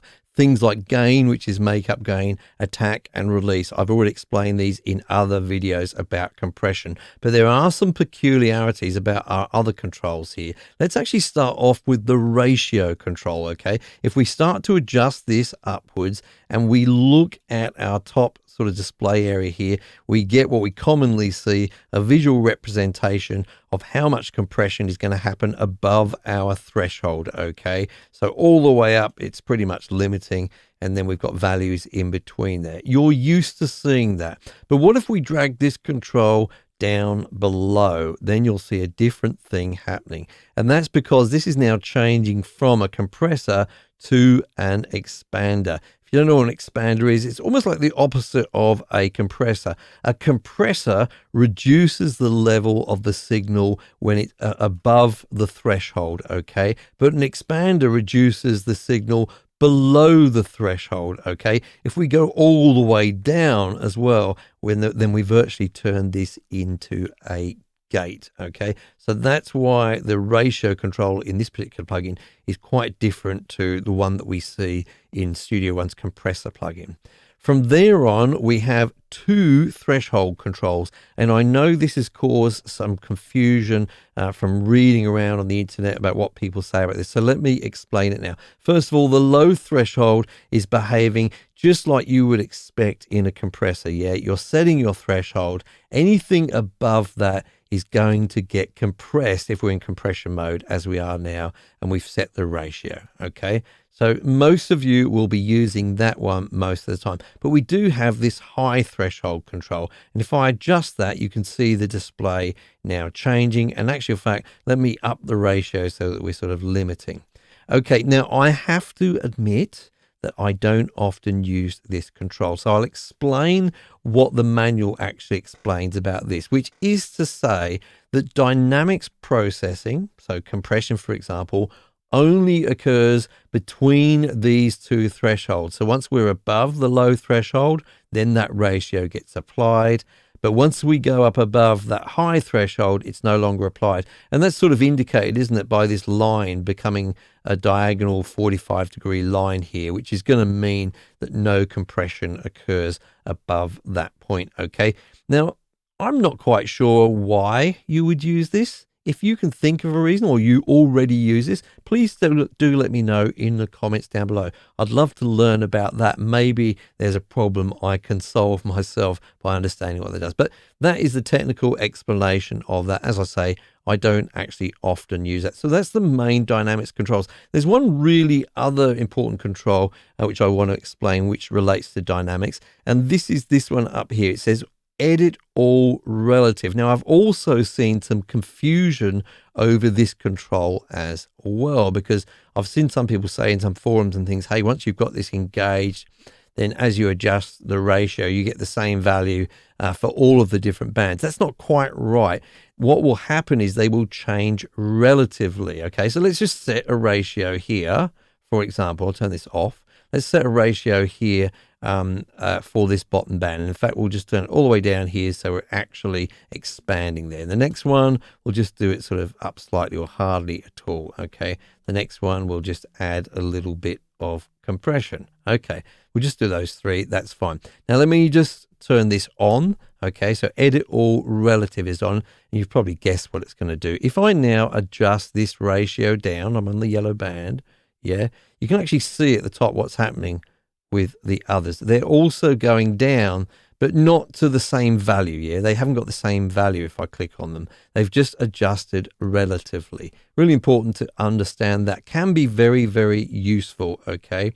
Now, if you want to just sort of have the same settings across the board, you could do that. It's probably best to do that from the beginning, though. So when you've got your, I'll just set this to a sort of a default value, more or less. When you've got it in a sort of a default value, then I would turn that on, and then you can make your adjustments. And you'll find here, for example, I'm adjusting that ratio to what, 1 to 8 or something like that. Then if I look at the other ones, they've all got that same value. Okay, so that's what that button is for. Finally, let's just quickly talk about sidechain.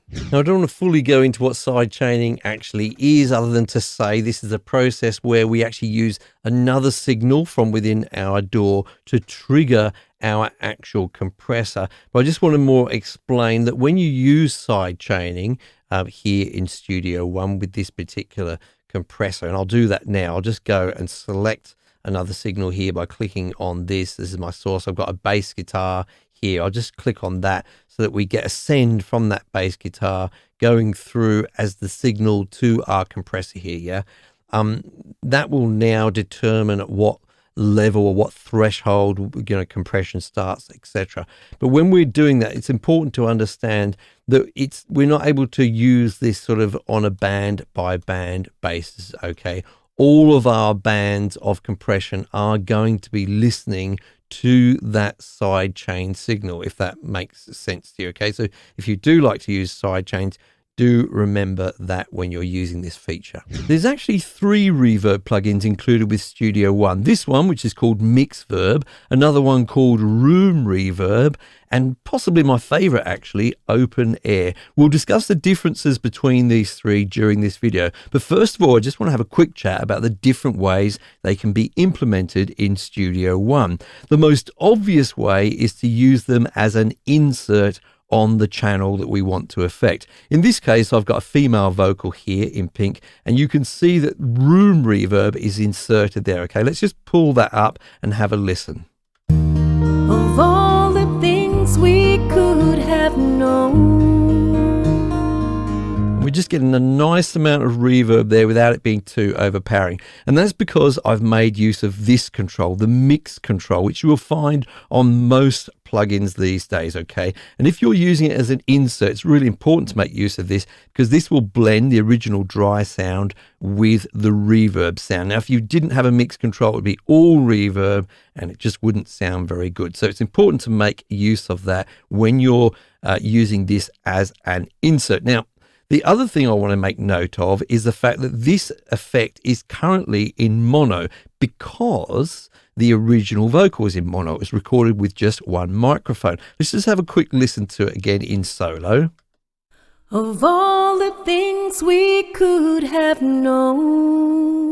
But what we can do is change the channel mode for this vocal to a stereo channel so that the effect will be in stereo, even though the original vocal will be in mono. And we do that by going to the track, which is at the top here. And you can see there's a little button, which is a single circle at the moment. If I click on that, it becomes a double circle. And that means the channel mode is now stereo. Have a listen to this vocal now. Of all the things we could have known.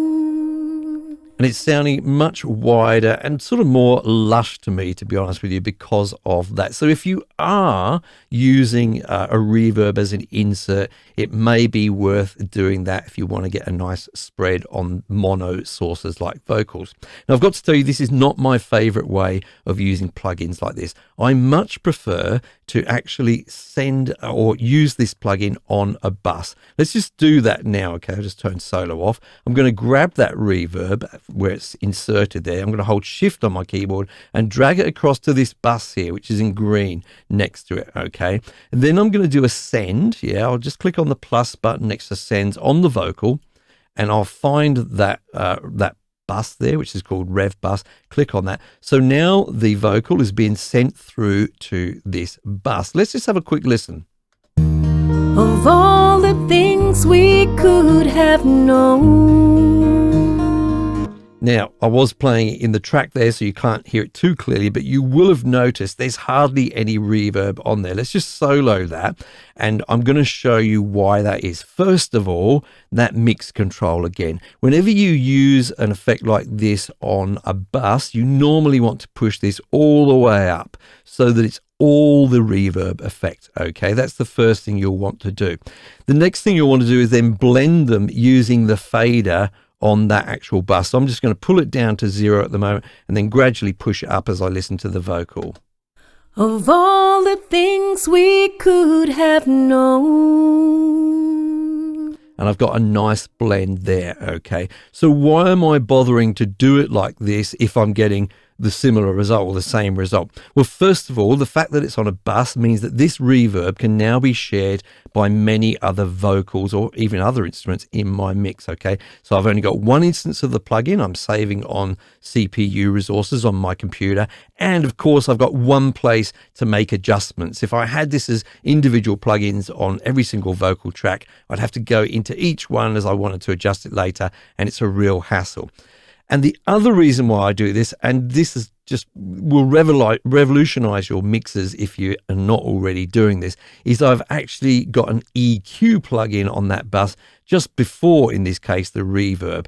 Now, EQing your reverbs really helps you to get rid of the mud that they cause, because all of that low-end information really sort of builds up with a reverb, and your mixes, when this is applied to many tracks, can sound very, very muddy indeed. So you can see if I pull up this EQ that I've done quite a drastic low cut here, okay? I've got rid of all of that low-end information by using the low cut control on the EQ.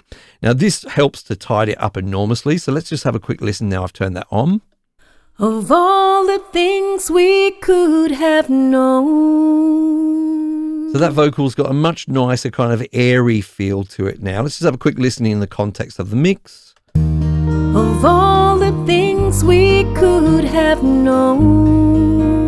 That's getting pretty close to the way I like it there. Now, I have inserted that before the reverb plugin. Some people like to do it afterwards, and I can see the sense in that as well. You could want to adjust certain resonances that may stand out because of the reverb plugin, okay? So it's It's fine to do it either way. I tend to do it before, but you can do it afterwards. Just experiment and see what works best for you. Hi folks, I'm Mike, and I hope you're well. All three of the Reverb plugins that you get with Studio One are useful in their own way. Let's start off by taking a look at the most simple of the three. So I guess the advantage of MixVerb is its simplicity. Just a straightforward reverb control. You can just drop it in a channel, start using it right away, and it's not too complex. Let's just have a quick listen to it in its default state. Of all the things we could have known. So it just sounds like we've got our singer in a nice sort of small room there, which is kind of nice if you want that kind of effect. But you can get lots of other sounds from this simple reverb. Probably the first control that I would play with would be the size control over here, okay? So let's change this from a pretty small space to a much bigger space and have a listen.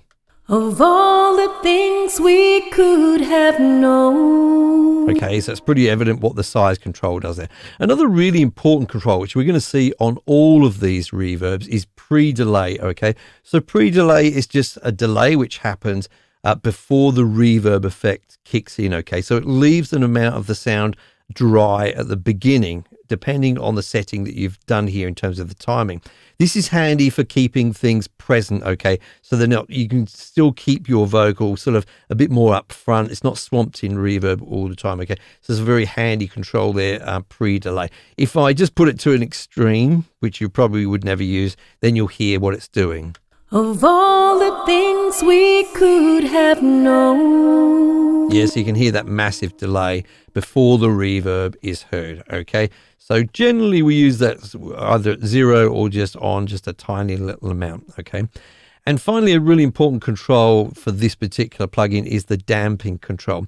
So what this is doing is it's attenuating, or I should say sort of reducing, suppressing the higher frequencies the further we turn this up, okay? Now, I have that EQ plugin before this reverb, so I'm just going to quickly switch it off, okay? Let's have a listen to damping.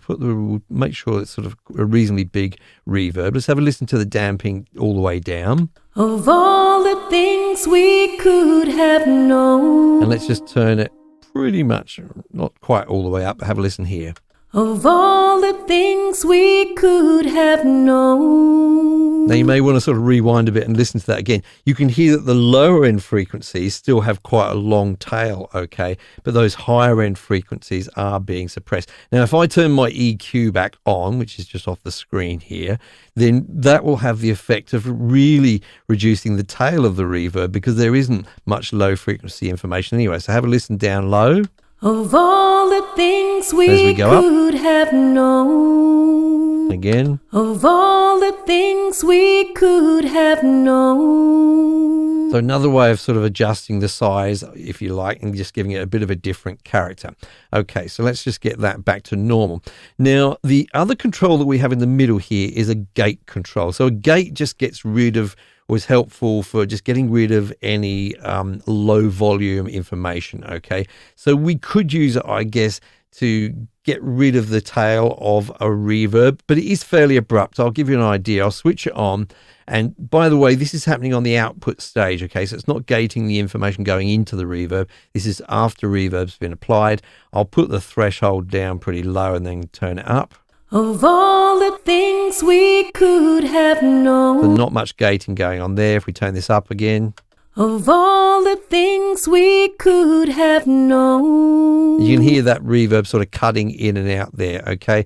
Which is probably not what you want, but you never know, you may want that. We do have a release control as well, which is just going to control the release time of the gate, how long it stays on for. Got to be honest with you, I've probably never used this part of this plugin, but you may find it useful, so it's good to know that it's there. Switch it off now. And finally, on the right-hand side, of course, we've got our mix control, which we know all about because we've discussed it earlier. And then we've got our width control, which has a really nice effect, or a noticeable effect here. So I'll turn it all the way down. We're basically getting a mono effect. Of all the things we could have known. And then all the way up. Of all the things we could have known. Especially if you're listening on headphones or decent studio monitors, you'll really hear a much nicer spread there. The Room Reverb plugin, as its name suggests, creates reverb by modeling the characteristics of a room. We've got lots of fun controls to change that, and it does result in a fantastic sounding room often if that's what you want to do. Now we can control different dimensions of the room and the type of room in the top right hand corner here. So we've got room type buttons here, anything from a small room, medium room, and a large hall. And then we've got the main control, which is size here, okay? And you can see it's changing the display down here. Let's just have a listen. Of all the things we could have known. You can especially hear the tail changing there. We can also change the relative sort of dimensions with the width control here. Yeah, you can see that changing the display there, and the height control. So we'd have a really sort of like tall, narrow room, for example.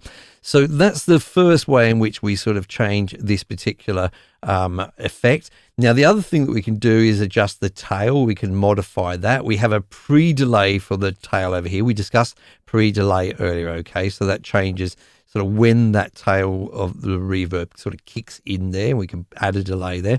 We've also got the tail length adjustment here. Let's have a listen to that as we change it. Of all the things we could have known.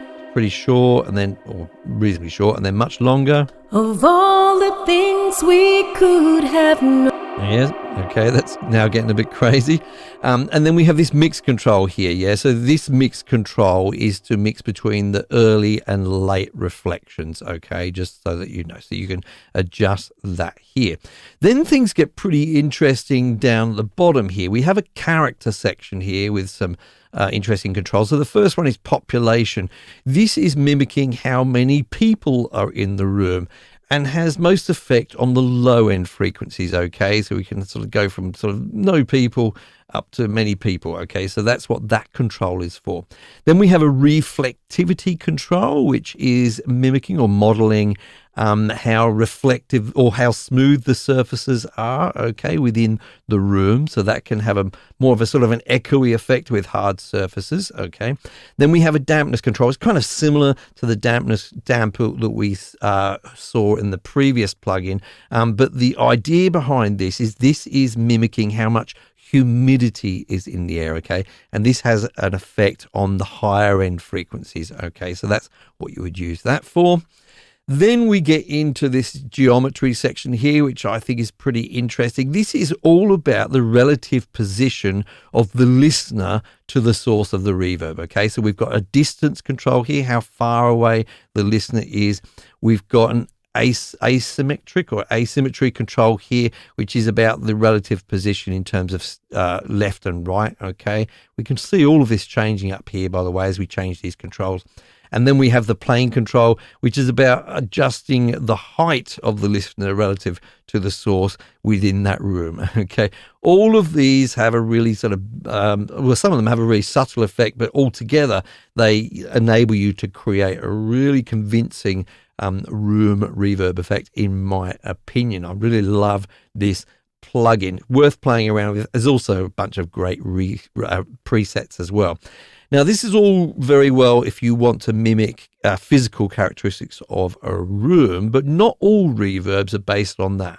So open air is a convolution reverb. These types of reverbs use something called impulse responses to recreate either physical rooms or hardware. Now, in the last plugin, we were sort of modeling physical rooms. This takes a different approach. This uses measurements from physical spaces to recreate them, and then they create these impulse response files that we can use in reverbs like this. But as I say, we can also use them to mimic real hardware. We'll talk about that in a moment. But what we'll do first of all is just go up to the top here and choose one of the presets. I'll just go to halls. Now, don't panic if you don't see all of these folders because I've added some of my custom ones here, which I'll tell you about later. But let's go down to halls here. You will have that. I'm in large halls, and we'll just go, for example, for bright. Okay, so I'll select bright, and let's have a listen to that. Of all the things we could get right, we thought each other. A huge long reverb, yeah. We can actually do things like adjust the length, so we'll change that there. Of all the things we could get right, We thought And of course, we've got pre-delay, which we can see here, yeah, as we've discussed with the other plugins. We have a little bit of control over the envelope down here, so we can fade the impulse response in and out. We've got controls for that. We can change the relationship between the early and late reflections down here as well. A whole bunch of controls for the envelope there. And then we can do some processing. These three controls here are affecting the stereo image there, and then we've got an EQ in the bottom right hand corner here. So that's the sort of basic controls. But what I really love about this is, first of all, I just love the basic effects. Oftentimes I can just select something, say like that preset that I've selected there, and then just simply use the mix control. of all the things we could get right. Get that how I want it, and I'm just kind of done. But one of the cool things is that people have actually sort of made these impulse responses, some of them commercial, but many of them free, to record the responses of really great hardware. So for example, if we go to the top here, ages ago, I got some impulse responses for the very famous Lexicon 480L. If you don't know, this is just a really, really famous reverb unit, okay? So for example, there's a large hall in there, which I really like. Have a listen to that. Of all the things we could get right, we thought each other had a fight and turn a heart into a stone. It's one of my favorites. In a mix, that just can sound very, very good indeed. Let's just go to another one that I've got in there. This one's called Doubler, so it creates a doubler effect right away. Of all the things we could get right. So that's been models, as I say, from sort of famous hardware. Another one, just to quickly show you, which I just picked up recently, was some free impulse responses for the Roland RE201. This is the space echo unit, super famous, and we've got some spring reverb effects in there. Okay, so these types of reverb are not really like physical rooms. Yeah, they've got their own characteristic to them. We'll just choose this spring medium here and have a listen. Of all the things we could get right, we thought each other had a fight. So look, a lot of these, if you just go Googling for, free impulse responses, look for a particular model of hardware, and often you can find that, as I say, there's some commercial ones available as well if you want to buy them. I just find this to be, it's just so flexible. I mean, and the different types of reverb you get with this, just amazing that we get this plug-in for free with Studio One. Let's add some reverb to these vocals that we can see in pink here. I'll go to the vocal channel, I'll click on the plus button at the top there, and I'm just going to insert one of my favorites, Room Reverb.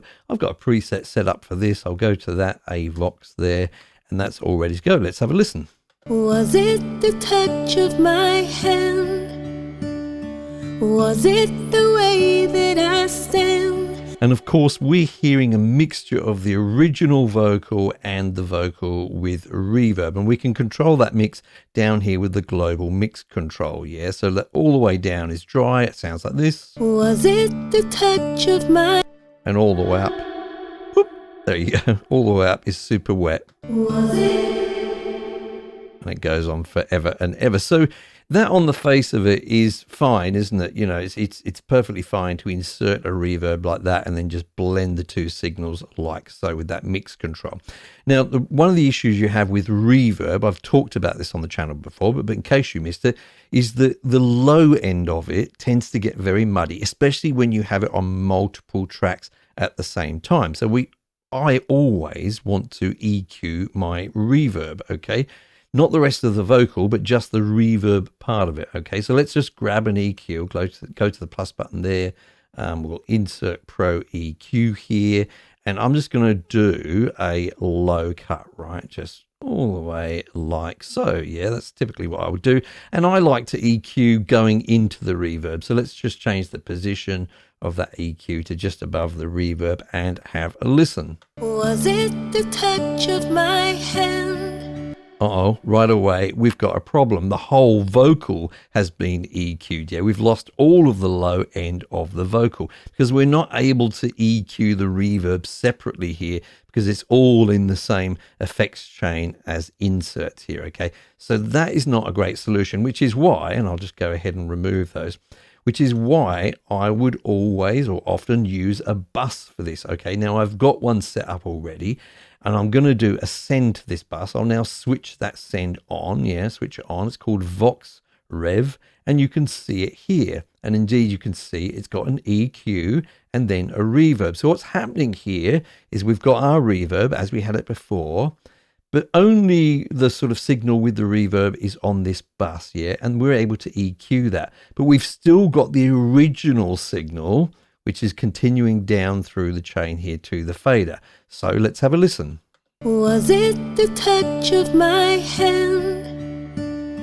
So you can hear that the vocal's still intact there. And if I bring up the EQ, even if I do something fairly aggressive, yeah, like this, put it all up to the top, have a listen. Was it the touch of my hand? Was it the way? We still have our original vocal intact. And that is one of the reasons why I often use a bus. Okay, just one of the many reasons why I often use a bus. Now, there's another example of bus usage here, and that is with some parallel compression. You can see I've got another send here to something called Vox Comp. It's going through to this channel here. Yeah, which has got one plugin in there. If we open that up, this is Fat Channel XT, and I'm using this 1176 style plugin here. It's got incredibly high ratio switched on. Yeah, it's got a fast attack, fast release, and the input's up high. It's just really compressing it very, very hard. Okay.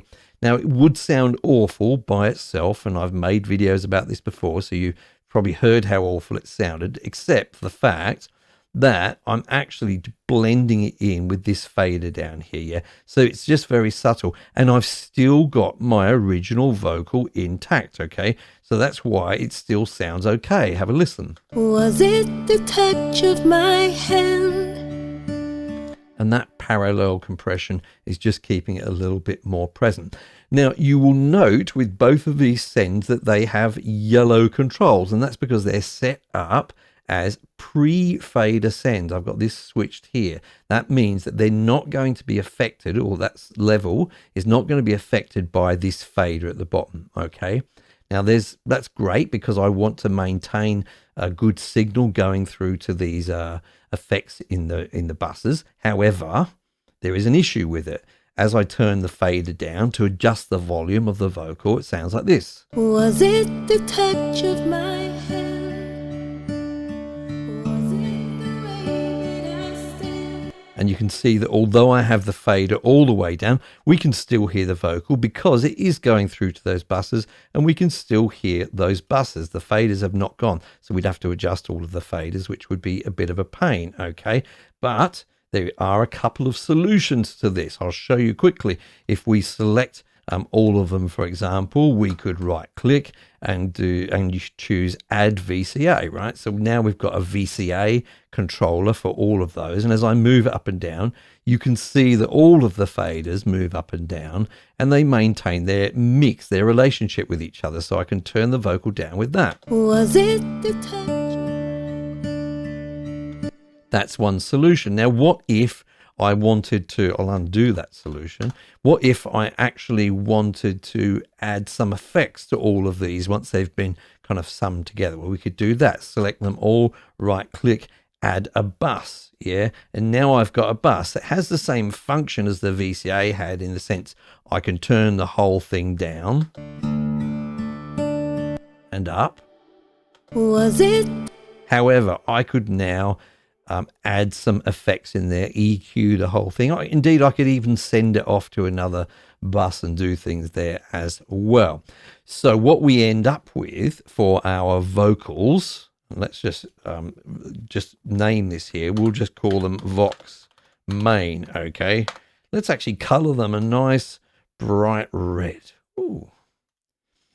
What we end up with is 4 sort of channels all together to control just one vocal, okay? And you know, this is not all of the things I normally do. I'd often have, you know, a delay in there and other things as well. So it can get quite complex in terms of your routing here, okay? So there must be a better way to do it, right? Hi folks, I'm Mike, and I hope you're well. Yes, there is an easier way, using something called Splitter. Splitter's been a part of Studio One for a while, but it's often overlooked. So we're going to completely recreate all of the routing we had in that example by using Splitter. We'll run through how to do that, what some of the other useful features are in it, and also we'll talk about when not to use Splitter. Let's dive in by looking at the basics. So I'm going to turn off the sends that we made earlier with this vocal, and I'm going to open up just the first of our plugins here, which is the saturation plugin. Doesn't really matter which one I click on here, but just in case you didn't know, if you look at the top of this window which is opened here, I can actually access all of the different plugins on that channel, yeah, by clicking on the tabs there. But what you may not have noticed is this little icon here. This is for routing. If we click on that, we can see all of our plugins sort of arranged in a linear fashion, yeah, as we normally use them. This is one of the ways we can add the splitter plugin, okay? All I need to do at this point to add the splitter is just grab it from the top here and just drag it down onto this line. Bang.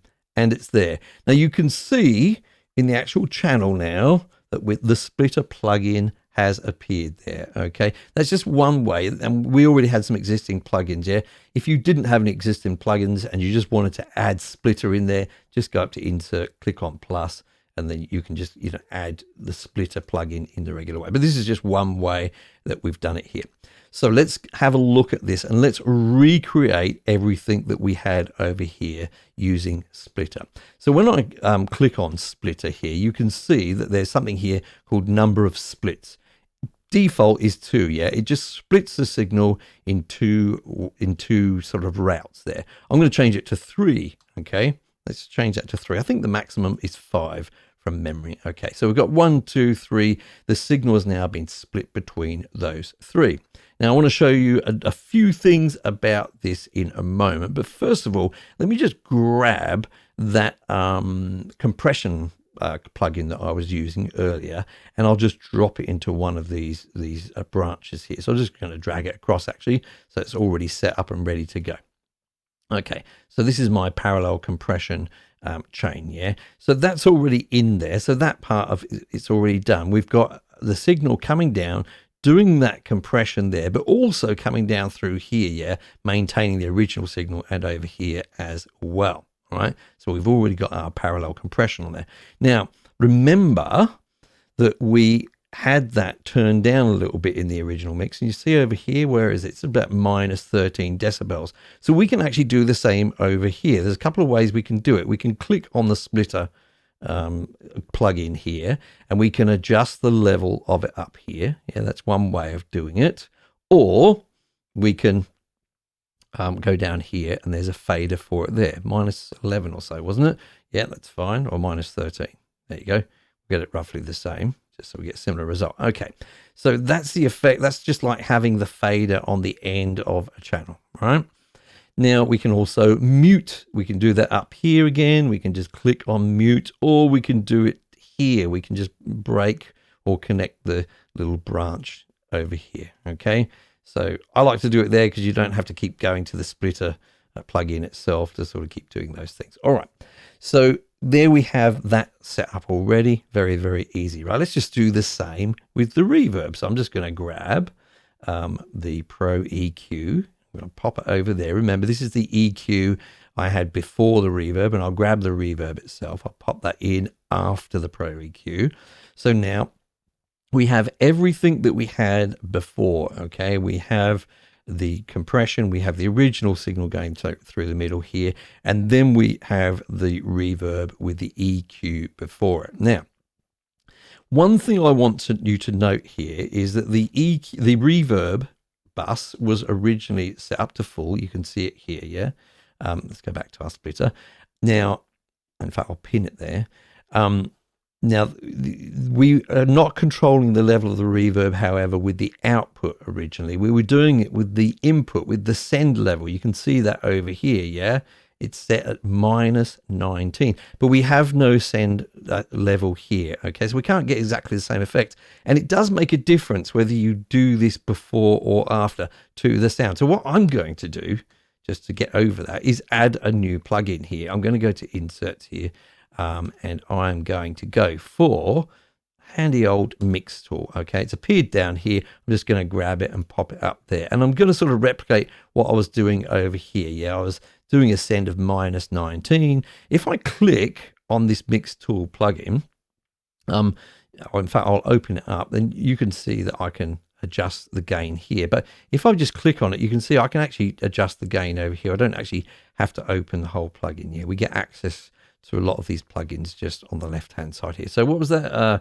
Oh, I can't remember. What was it? -19, wasn't it? Yeah, there we go. -19 also. That's fine. So that's it. We've actually replicated everything that we did over here is now replicated over here. Now we may have to adjust the overall volume a little bit. We'll look at that in a moment, but I can essentially go ahead. I can delete this. I'll just remove that end bus we had there. These two are both useless now, so I'll just remove them. Yeah, the sends are going nowhere. And let's have a listen. Was it the touch of my hand? Was it the way that I stand to... And that's the basic usage of our splitter. Okay, let's open it up again. I just want to mention a few things. So we've just done a very basic split, 3 splits there. The default is 2. Don't forget, you can just go crazy with this. You can grab the splitter, you can pop it in different places. Yes, you could do parallel processing at different places. You could actually put a splitter on a splitter. You could put a splitter on a splitter on a splitter. I'm not sure exactly why you would do those things, but just so you know, it is there. Now, if we click on the splitter, we can see that we're in normal mode at the moment, but there's another couple of modes I want to discuss. So I've inserted a splitter at the end of this chain on my vocal here, but this time I'm going to switch over to a channel split, okay? Now, what a channel split does is it just allows you to separately process the left and right channels, okay? Now, let's just insert a reverb here. I'll just grab it, pop it in there. I'm just going to pop it over on the right-hand channel. I'm going to play this, but you're not going to get what you expect. Was it the touch of my hand? It's not on the right-hand side. And that is because this is a mono track, okay, at the moment. Of course, it's a vocal recorded with one mic, so you're only going to get that sort of mono signal, but you can process this in a stereo way by going up to the track up here, and you see where this little circle is. Just click on that. It's going to change to 2 little circles, and now we can do stereo processing. And if we play our track now, you will hear that the reverb will just be on one side. Was it the touch of my hand? And we can drag it over to the other side as well. Was it the touch of my hand? Of course, there's all kinds of applications for this. I'm just using this reverb so you can clearly hear what's going on. So that is what our channel mode is for. So another way we can split our signal is according to frequency. Let's switch this splitter over to a frequency split. Yeah, we've still got 2 channels as we did before, and we've still got our reverb on one of those channels.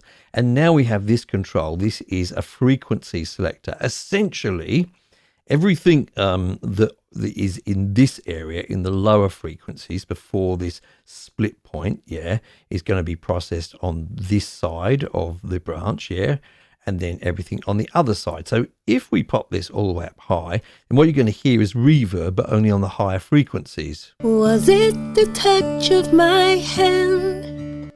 Yeah, and if I were to grab this reverb and pop it over to the other side, in fact, let's now change that frequency all the way down to the lower end, yeah, then all you're going to hear is reverb in the very low frequencies. Was it the touch of my hand? Was it the way that I stand too close? Yeah, just very, very handy indeed. You don't have to just have 2 frequencies. You could, again, have more. So I could change this to 3 for my splits here, yeah, and then I get a couple of different ways to control it. In this way, I can actually create different sort of you know, various sort of bands. Now have a listen to this. I drag this reverb around and pop this one all up to the top, keep this one down low. Have a listen. Was it the touch of my hand? Yeah, I think it's down pretty low. Then move it to the middle. Was it the touch of my hand? It's all happening in those middle frequencies. Move it up here. Was it the touch of my hand? It's all happening in those higher frequencies. You could actually go about building, you know, a multi-band compressor. Why would you do that? We've already got a perfectly awesome multi-band compressor in Studio One. But yeah, it's the power of this is absolutely incredible. So this begs the question, do we even need buses anymore? If splitters are so good, why would we ever use a bus? Well, there's actually loads of reasons to use buses, especially for summing things together. So for example, I've got these 3 guitars here, which I want to keep in balance with each other. So I've got them all going through to this bus over here. I can solo them and have a listen, and I can turn them up and down all together.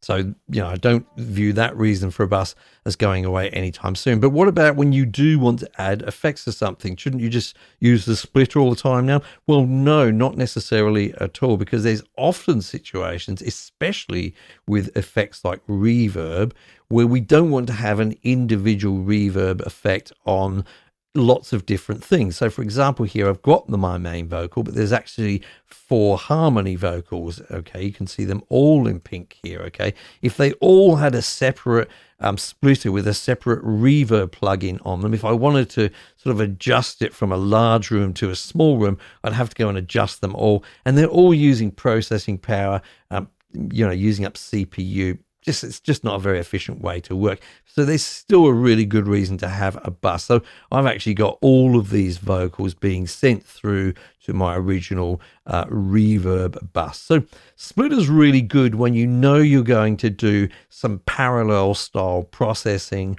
and you're only going to be doing it on that one particular track, and you can avoid adding many extra buses which add to the complexity.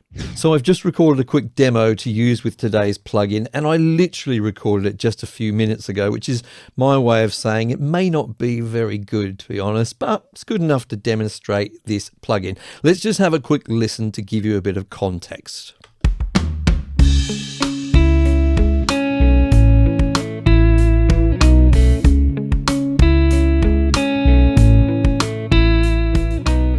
Hi folks, I'm Mike, and I hope you're well. We're going to be using the analog delay plugin which comes with Studio One, and we're going to apply it to that guitar which you could hear in the demo. So I've got it ready on the right hand side in my browser here, and I'm going to show you a couple of different ways that you can apply it and explain the differences between the two. First of all, you could grab it and drag it across to the insert section of the channel where you want to apply it. I'll just drop it there as an insert on that guitar. You can see the plugin appears, and let's just have a quick listen.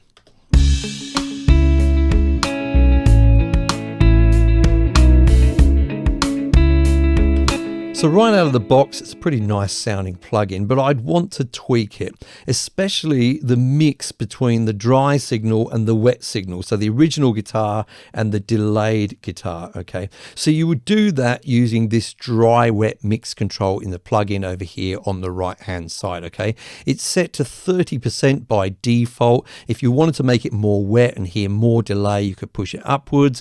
If you want to make it more dry and hear more of the original sound, you could push it downwards. Okay, but I have to say using this as an insert is not my preferred method. I much prefer to use this on an effects channel or on a bus. The reason for that is because I can treat it separately from the original signal, so I could use compression and EQ, for example, on it separately without affecting the original guitar sound, and also it means I can share this effect with other channels, other instruments. Okay, so that's my preferred method. I'll just get rid of it as an insert from this guitar, and I'll grab it again, and this time I will drop it into the send section of the guitars channel. And at that point, Studio One does a few clever things. It creates an effects channel automatically. It adds the plugin as an insert on that effects channel, and it also creates a send from the original guitar there through to that effects channel. And you should also notice on the right hand side of the plugin, that dry wet mix control is automatically set to 100% and it's locked. And that's because Presonus know that whenever we use effects like delay or reverb on separate channels like buses or effects channels, we generally have them set to 100%, and we control the balance between the original sound and the effects sound by using the faders on those channels. Okay, when you start doing it this way, I think you get much more refined results, in my opinion, than using a dry wet mix control. That's just my experience anyway. Now, we're going to go ahead and look at all of the controls on this plugin, starting off with the most important controls, the delay controls. When you first insert this plugin, the timing of the delay is synced to the tempo of the project in Studio One, okay? This gives you a really sort of musical result in terms of timing. And we can see it synced because the sync button is switched on here, okay? We can adjust the values with the timing control here. And I don't happen to think that the fact that the default value is 1/8 D is a mistake on Presonus's part, or I don't think it's random. This happens to be a very, very pleasing setting, okay? The D in the 1/8 D stands for dotted, okay? Now, in musical terms, when we talk about a dotted note, it's 1.5 times the duration of the normal note. So it's, in this case, this is a 1/8 note, but 1.5 times the normal length of a 1/8 note. The reason why I think this is pleasing is because if we just use a natural timing, and we can select them by clicking on the value here, and we can see all the available timings. If I use something like, say, 1/8 notes, okay, and my guitar part's got some regular sort of timing in it, the delays are going to land on top of the new notes that I'm playing, and rhythmically it's just going to be kind of the same as it was before. By using dotted notes, we end up with a delay where the delayed notes end up in between the new notes that you're playing, okay, creating a new kind of rhythm to the whole thing, okay? And this just happens to be a very, very pleasing sound in my opinion. However, it's not the setting that you have to use. By all means, choose your own setting, but that's my theory for that, okay? And that's why we get this kind of result. It's just kind of a new rhythm to the whole thing. Now, the other main control that we have here is the feedback control. The way you want to think about this is you've got your original dry sound, and then you've got your first repeat, your delay. And the feedback control is controlling how much of that delay gets fed back into the repeats, if you like, okay? So when we've got it, all the way down low, we just get a couple of repeats, and it's all over. If we push it back to where it was, we get a few repeats, and you can hear that they decay, okay, gradually. Now, we've got the boost control here on, and if we really push this up the top, then we're going to get kind of almost like infinite delay, okay? It's going to build up. I'm not going to do that because it gets out of control pretty quickly. So I'm just going to switch boost off for a moment, and we'll have a listen to that feedback when it's up pretty loud or high.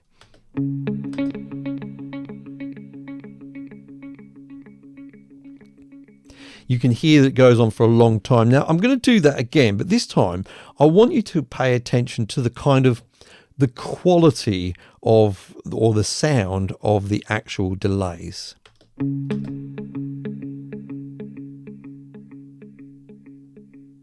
You can hear that they do actually change in sound as well as getting quieter, and a lot of that is affected by the color controls.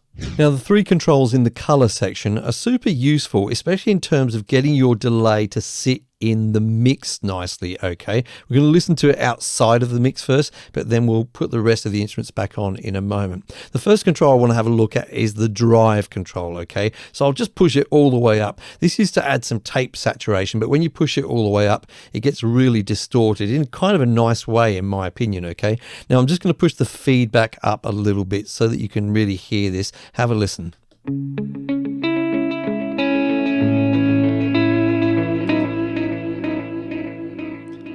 Can you hear how those repeats are really, really distorted? Not only do I like the sound of that, but I feel that it sort of separates the original dry sound from the delay sound a little bit more, yeah? Which I think helps it in a mix a little bit to have those different characteristics. Maybe not all the way up, but it's nice to have it there at least halfway up, in my opinion, depending, of course, on the piece of music.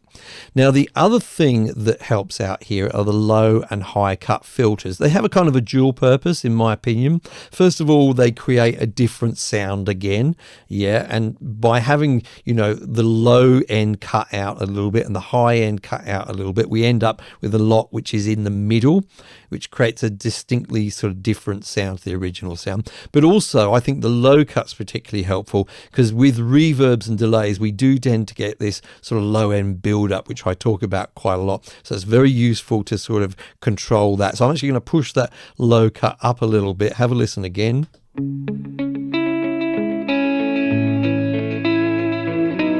Okay, cool. And I wouldn't have the feedback up that fast. I'll just turn that down a little bit and then just turn the rest of the mix on. Have a listen.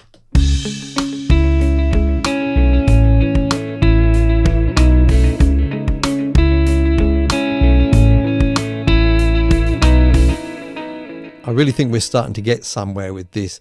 Now, other important controls are mostly, you know, things to do with the width, actually. We will talk about LFO and motor. I think they're going to be less used, but we'll talk about those in a moment. We'll jump over and talk about width. Now, before we look at the width knob in the width section here, let's just have a look at these different ping pong modes that we have down here. We can have ping pong switched off, which means it's not going to be doing any ping ponging. We can have sum. So what happens with the default setting, which is sum, if you've got a stereo signal, if your track is a stereo track, it's going to take the left and right channels and sum them into a mono signal before it then delays them. Now, as we do the ping pong, we're going to hear it more by pushing the width control up, okay? When we push the width control up, we're going to hear it ping ponging from left to right. Have a quick listen.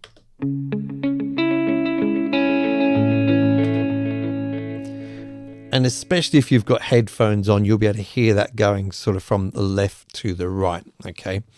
Now, if we switch over to 2-channel, it does it something a bit different. I can't demonstrate this to you, unfortunately, because we're basically working with a mono track with this guitar.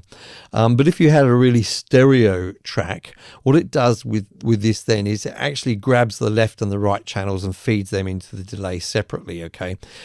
Now, if you want to make that more of a mono sound, then what you can do is just push that down, okay, and it blends them together and makes it less wide. So it's a way of taking a very stereo sound and making it more mono, monifying it, if you like. I don't know if that's a word or not, but that's what it does.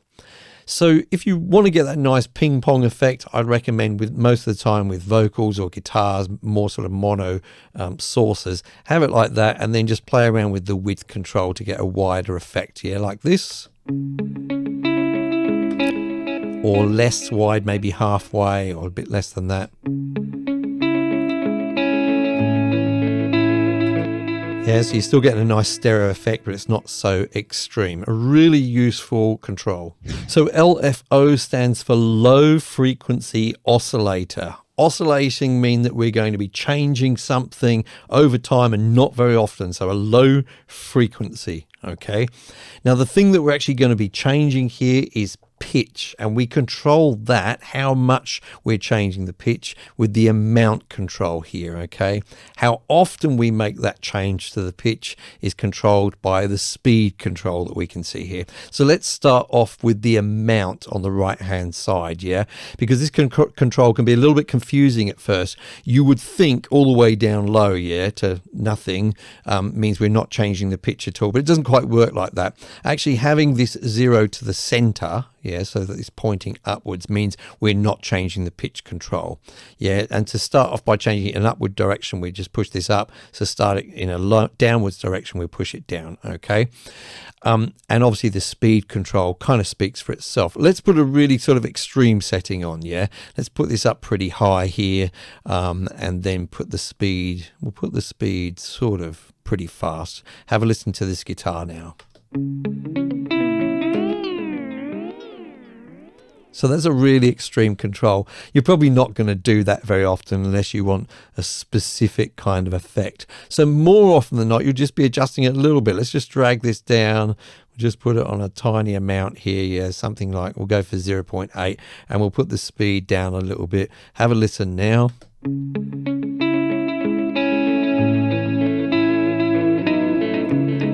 That's actually still pretty sort of prominent, but you can hear when you use it like this, you get a nice kind of almost like a chorus type of effect, okay, when you do this, yeah?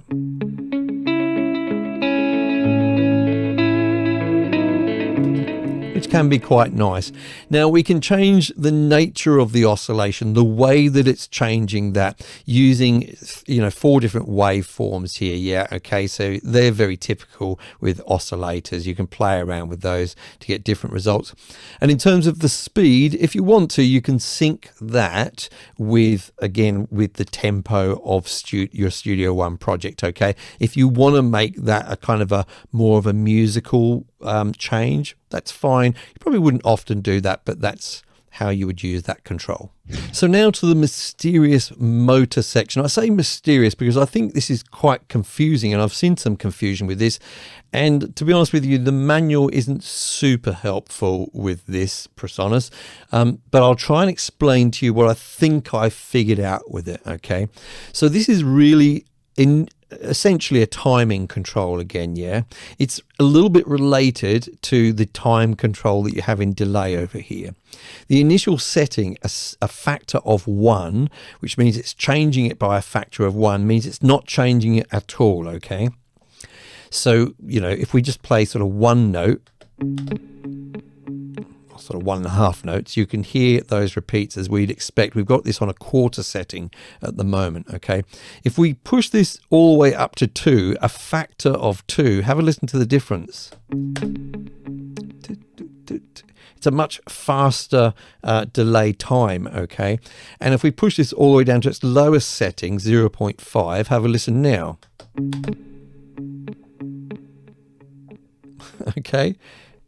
It's kind of a much slower timing, yeah, is what we get from that. So it's altering this time setting that we've got here. Now, it's sort of pointless in a way until you factor in, if you excuse the pun, this inertia setting. So if we set this initially to 0, we'll do it as 0.5. I'm going to play the track and I'm just going to gradually push this up, okay? Have a listen.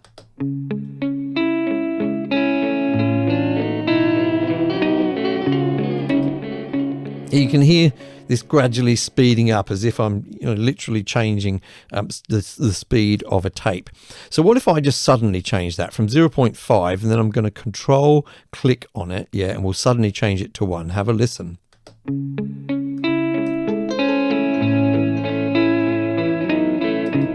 It instantly changes as you'd expect, okay? Bear with me here. Okay, now at the moment, the inertia setting is set to 0. So we get this instant change when we go from one factor to another. Let's push that all the way up to 5, its maximum setting, inertia of 5. Again, I'm going to set this at 0.5 and I'm going to suddenly change to a factor of 1. Have a listen.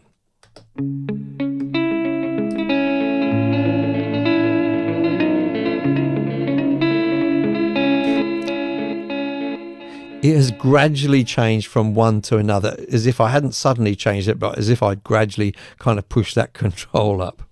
Now, you may be wondering, what's the point of this? To be honest with you, I'm wondering what's the point of it. I can see that it can have some sort of creative uses, and I can see that it also has some kind of similar effect sometimes, if you were to move this around as the LFO a little bit.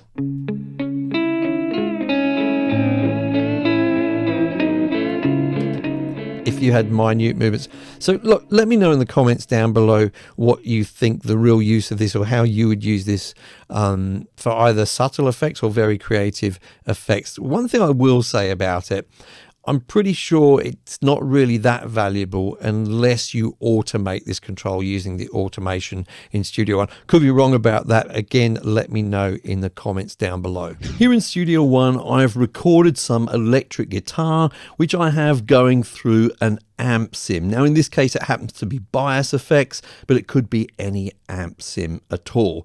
Now if you look at the actual performance, you can see there's some parts where I'm playing and then there's these large gaps in between, silence if you like. What I'm going to do is play you the raw track without the amp sim, and I want you to pay attention to those gaps in between the playing.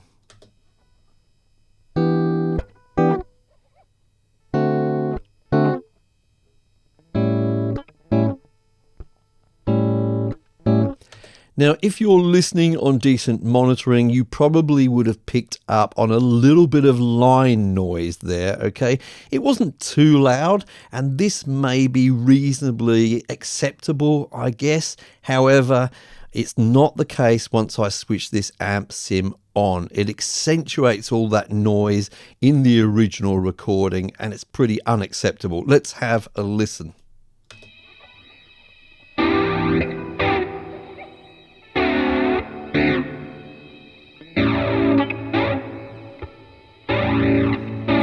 Now there's all kinds of reasons why you may inadvertently end up with some noise in your recordings, and that can be a shame, especially when you've captured a really good performance and you don't really want to record it again. But you can really help this situation a lot by using a plugin which comes with Studio One, and that is the Gate plugin. Hi folks, I'm Mike, and I hope you're well. Yes, the Gate plugin can be used to clean up noise in your recordings, but it can also be used in other creative ways, including triggering sounds in other parts of your project. More on that later, but first of all, let's clean up that guitar. Now, regardless of whether you're tidying up the signal of an electric guitar like this, or some vocals, or some drums, I would ideally place the Gate plugin right at the beginning of the signal chain. You can see here that I've placed it before my amp sim.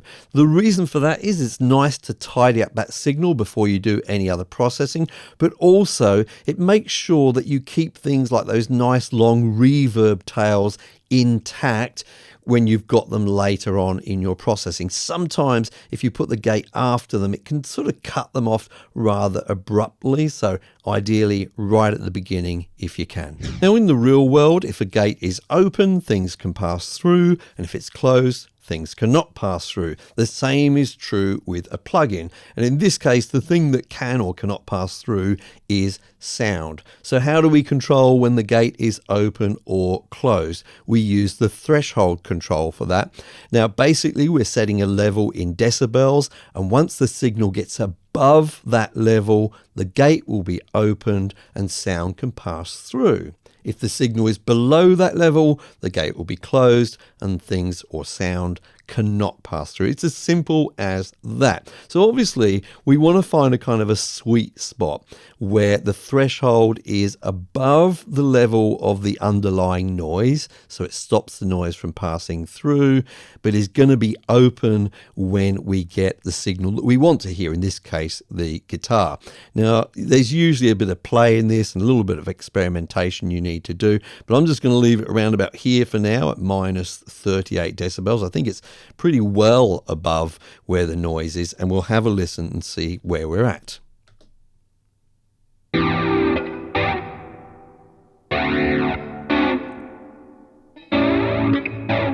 So that's already done a pretty good job. Good guess on my part. If I had the threshold too low, say all the way down here, then we're probably still going to hear some of that noise. Have a listen.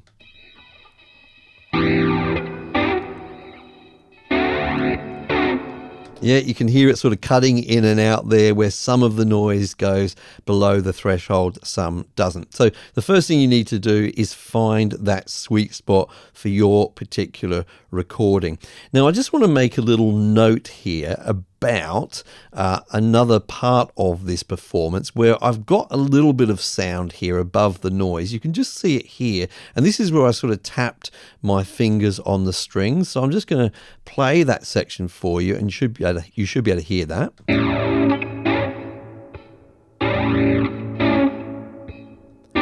Yeah, now it's a matter of choice about whether you want to cut that out or not, but I could choose to cut things like that out and really make it a tight, clean sort of sound. So I'm just going to push the threshold a long way up. I reckon around about here, yeah. Let's have a listen to that.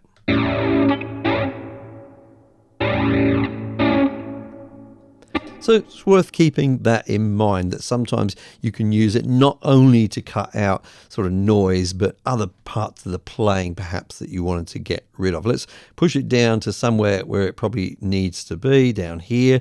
And I want to talk about another control here, the reduction range. Remember earlier I said the gate will be either open or closed, and if it's open, then the sound will come through. If it's not, no sound will come through. Well, I sort of told a little bit of a fib, because what you can do is allow some of that sound to come through, okay, but at a reduced volume. At the moment, because we've got this reduction range control at -72, it's really cutting out all noise entirely. But what I could do, if I want a more natural sound to this, is just reduce the level of the noise. So I'll go up here, yeah, and just set it, I don't know, say -19, should be about right.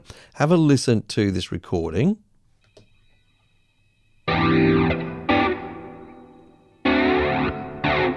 So we can still hear some of that noise. I might just reduce it a bit further.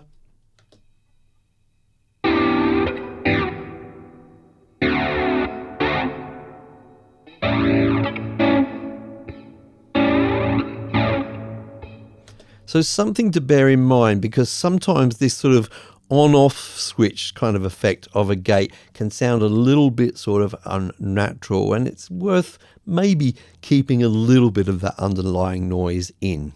Now we can also control how quickly the gate opens or closes, so we can transition from being open to close, and when we're part way through that transition, then a part of the sound can come through. We control that over here with the attack, hold, and release controls. Yeah, let's start off with attack. It's set to the shortest time at the moment, 0.05 milliseconds. So it's really quickly opening that gate. Okay, so let's have a listen when we push this up a little bit to something like, say, 200 milliseconds. Okay, you're going to hear that guitar kind of fade in as the gate opens.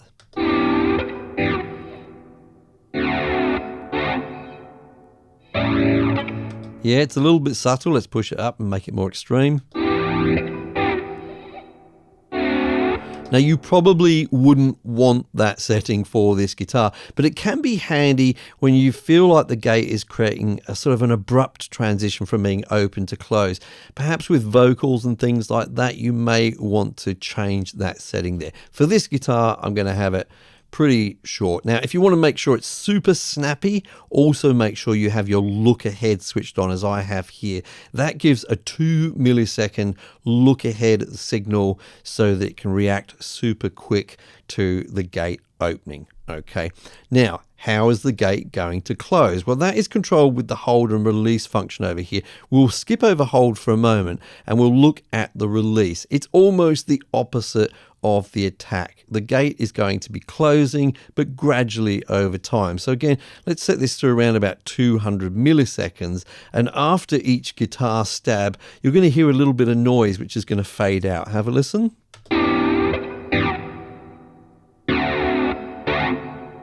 Let's make that a little bit longer so it's more evident to you.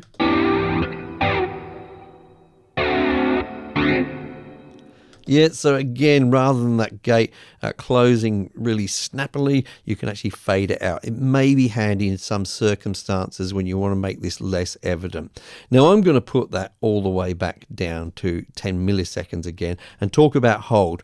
What hold is doing is it's saying, look, even when the signal falls back below the threshold, still keep that gate open for this amount of time, in this case 50 milliseconds. So if I were to extend that to, let's go for 100 and 120 something here. I've got the release, yeah, on very short, so it's going to hold on. We're going to hear that noise, and then suddenly the noise is going to cut out. Have a listen. Let's make it a little bit longer to make it easier to hear.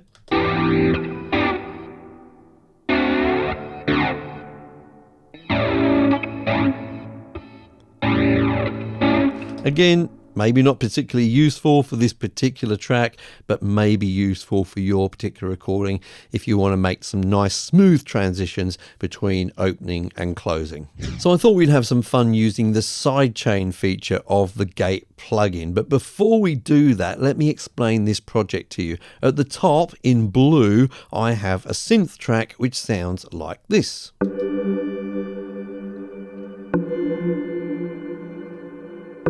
So some nice long sounds going on there. And then at the bottom in purple, I have some drums which sound like this. Now, I don't want to cover here exactly how I did this. That's for a different tutorial. But if we open up my drum plugin, which is Addictive Drums, we can see right at the bottom that I've sent the signal from the hi-hat out to a separate channel, okay? And we can see that channel in Studio One over here, and its fader is turned all the way down so that we can't actually hear it. And there's a good reason for that. I want to use it as a trigger to trigger the gate on my synthesizer, but I don't actually want to hear that separate hi-hat output, okay? So that's why the fader is all the way down to 0. So let's just make sure everything's unmuted and take a look at our gate. First of all, we need to select that hi-hat channel as an input for the sidechain. So I'll click on this button here next to it. It says sidechain, and I can see that hi-hat here, and I'll just click on the send button here. And importantly, I'm going to click on this little toggle here, which is the pre-fader toggle, which means the signal is going to go through, but it's not going to be affected by the fader, which, if you remember, I have turned all the way down to 0, so we can't hear it. Okay, so what's going to happen now is, rather than the gate which is applied to the synth using the sound of the synth to open and shut the gate, it's going to use the sound of the hi-hat to open and shut the gate. And if I get the threshold just right, then you'll hear right away the effect that has. Before I do that though, I'm just going to quickly switch off this ducking button here. I'll explain that in a moment. Let's have a listen and see what happens as I play around with the threshold.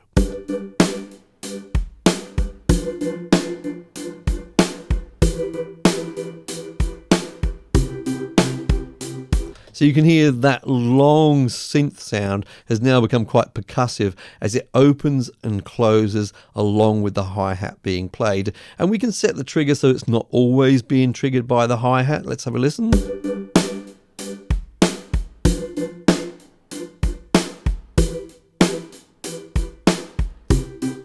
So you can get some pretty creative effects when you do this. Back to that ducking control, if I switch that on, it's basically going to happen in reverse, yeah? So the synth is going to play when the hi-hat isn't playing, which is just going to sound a bit weird, but I'll let you listen to it anyway.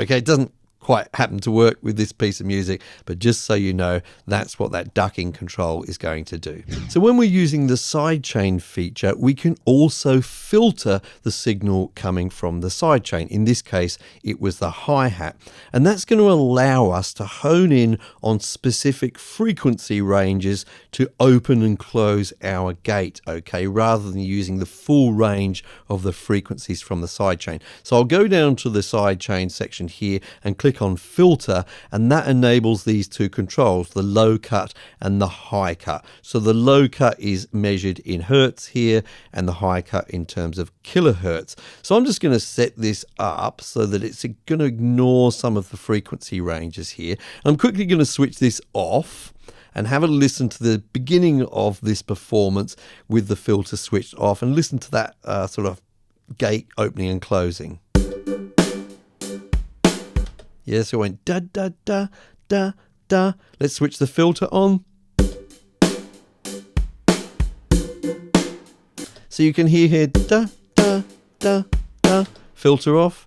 da, da, da, da, da. Yeah, so the frequency range being altered there is really affecting which of these notes, if you like, from the hi-hat are actually triggering the opening and closing of the gate. Now you have this filter option when you're using an external sidechain, as we are here, but even if you're not using external sidechain and you're actually just using the gate on the instrument itself, in this case the synth, you can still use the filter to control which frequencies the gate is listening to, or the gate plugin is listening to, in order to determine whether it opens or closes. And as a quick, by the way, you can switch this switch to listen to that sidechain signal, so you can hear what's being sort of filtered out there, and also you can click on this swap button and it just swaps the values of those low cut and high cut controls. Yeah. Now for something completely different, I'm going to be using this gate plugin to trigger the sound of a virtual kick drum from the sound of a real kick drum. Okay, I've got this recording of a kick drum and I'm going to have the gate switched off first of all so we can hear that original recording.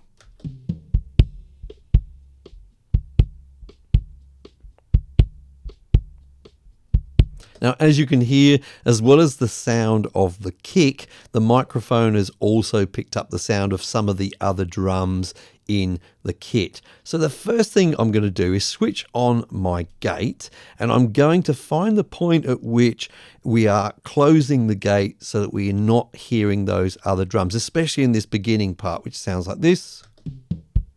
Yeah, I don't want those toms to be in there. So I'm going to push this threshold a long way up and have a listen. I think I still picked up something there, so I'll push up as far as I can, have a listen.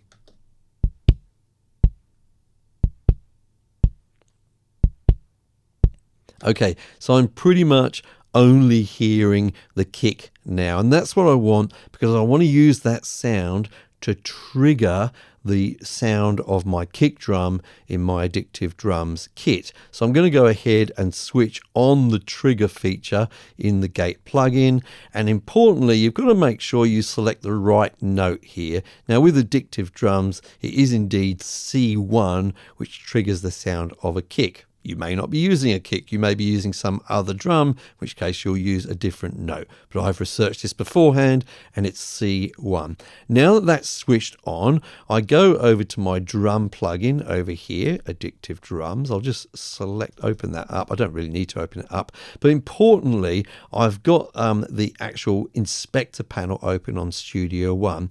And I'm making sure when I select the input here for this particular plugin that I'm selecting what is named gate. Okay, so that appears there once I've turned that trigger feature on in my gate plugin. Okay, so if that's all set up, then my kick drum here should be triggering my virtual kick drum. Let's have a listen.